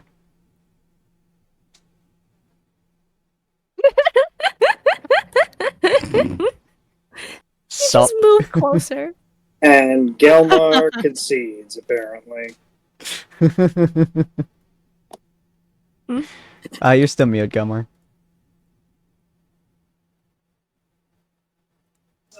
Crud, sorry. I just walk up and I'm not even going to use the axe. I'm going to give a swing of the fist. Alright, cool. Think we're gonna sucker punch him? But No. I'm pairing something with that. If it hits, she gets hit with a fire rune. Ooh, nice. With an evoked fire rune. I love the idea that you're just gut punching him. Do any of us like see the fire rune igniting? I mean, Oh, you yeah. could probably see his gauntleted fist glowing red. Mm-hmm. So that would be a standard attack roll plus. I think that would be a 6 actually total. Assuming I am proficient with unarmed strikes, I would imagine I am. You are. I know Dakota's going to be mad if I do this, but And the reason I did an unarmed strike because an unarmed strike has capped damage of 1. I know Dakota's going to be mad if I do this, but I'd like to use this. I'd like to use this miss as an opportunity to stop the fight. Mm-hmm. That was a hit, I think. That was a hit. Oh, Yeah. I thought you said it rolled a 6. No, he Oh, no, rolled it's a it's +6. a +6. Oh, Yeah. But you can use the hit as a way to stop the fight as well, because you guys can't interrupt, because this is a nice thing. You guys can interrupt each other's moves if you guys like to, depending on the circumstance. This is one of those circumstances you can Yeah. legitimately just grab his arm if you want to. yeah. So, yeah, that's basically something like that's going to happen. I know Dakota's going to be mad. I know Dakota's pride is going to be hurt. Uh-huh. This is a sparring match, and it's gone a little bit further than it should have. Mm-hmm. And Yeah, just because, definitely. yeah, I mean, just from experience in the training ground, Cyril was letting it go to see if one of them would just call it. But now that it's definitely going a little bit further than it should have, from like way too far away, Cyril just like shows up, and the fist, instead of hitting Dakota, smacks into Cyril's side. Mm-hmm. I do believe that is enough for I could both. have gone. I could have gone further. And you kind of like see like the gun has like the shadows twisting around it for an eldritch whip. Ania will like go over to Dakota and be like, Don't you want I to very save much stuff for the... believe you could have gone further, but you What? should. What was that, Neo? Like, don't you want to save all the cool stuff for the bad guys? I guess. It takes a minute of sort of mental recovery from Gilmar, but then realization strikes. Very fair, Cyril. Apologies. He said as the rune starts discharging. Almost immediately after the chains had started appearing, but vanished almost immediately afterwards. I appreciate your restraint at this. and, Above game, you would know what would have happened if that rune had gone off. Mm-hmm. And while with Sapphire, Ania just healed her, like has a little boop with the staff. With Mhm. Dakota, she'll go like, Do you want to heal? Dakota like stalls for a moment as he like looks down.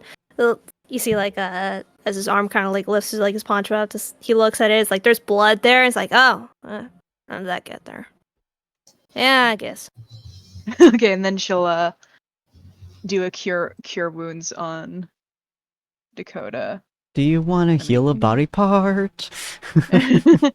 And let me try just typing this. So roll 1d. Roll Feel 1d8 like you should be able 4. to roll your cure wounds, can't you? Oh wait, no, I see it.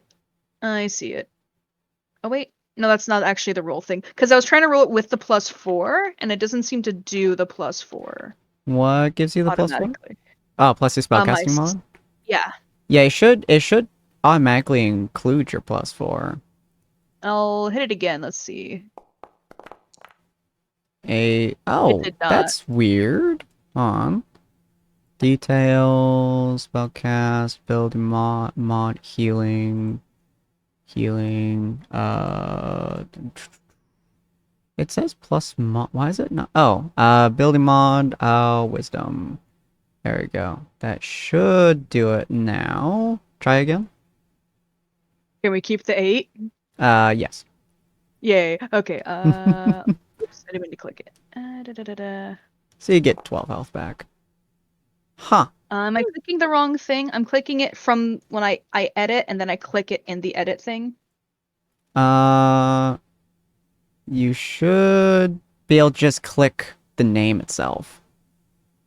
Okay. Cast spell. Ah, there we go. And healing. Normal. There we go. There you go. Okay. Okay, so we're keeping the 8 though, so 9, 10, 11, 12. You heal 12 HP. And Nia, like, boops Dakota with her staff, and there's, like, a golden green glow, which will heal the most grievous injuries first, closing them up. Mhm. Does Cure Wounds, like, take the blood back into the body? No, it still makes you kind of dehydrated and stuff, but, Okay. yeah, it does make it so you start replenishing a little bit faster, but if you don't have anything to replenish, you're just kind of dehydrated and walking corpse. Plus side, bones do reproduce the blood. That's true. Coda just like stands there, not even like minding the feeling of like the wounds closing out by themselves. He just mutters to himself like, "I'm getting rusty." Neil's Back like, in I that. think you. Hmm? I think you did very well. You both did. Don't take it too hard. As I said, I focus most of my training into defense anyway. Mm-hmm. Alrighty, with that, we're going to end this session for today because we gotta go have dinner here soon. Hopefully you guys all really enjoyed this. This was a lot of fun. We gotta test out a lot of the mechanics, get you guys a little bit more familiar with everything, go on a traveling journey a little bit, go on, talk to the inn, meet Fancy, was it Fancy Joe? Yeah. Fancy fucking Joe. meet him. Get Fancy fucking Joe. That's one way to And say it. all kinds of insanity. If you guys are new to this channel, feel free to hit that follow button. Go check out our various other content following this link here. We go live most of the week, actually, if you guys check out our schedule. But for this specifically, for our D&D 5e campaign, Tyrant's Wrath, we're going to go live on Fridays at 6 p.m. PST. So if you guys are interested in that, feel free to come by. If not, feel free to come by tomorrow as we play possibly Undertale or possibly something else. And yeah, we'll see all of you fine folks next time. Thank you all for joining me. Bye! Bye. Bye. Have a good one. Bye. Bye.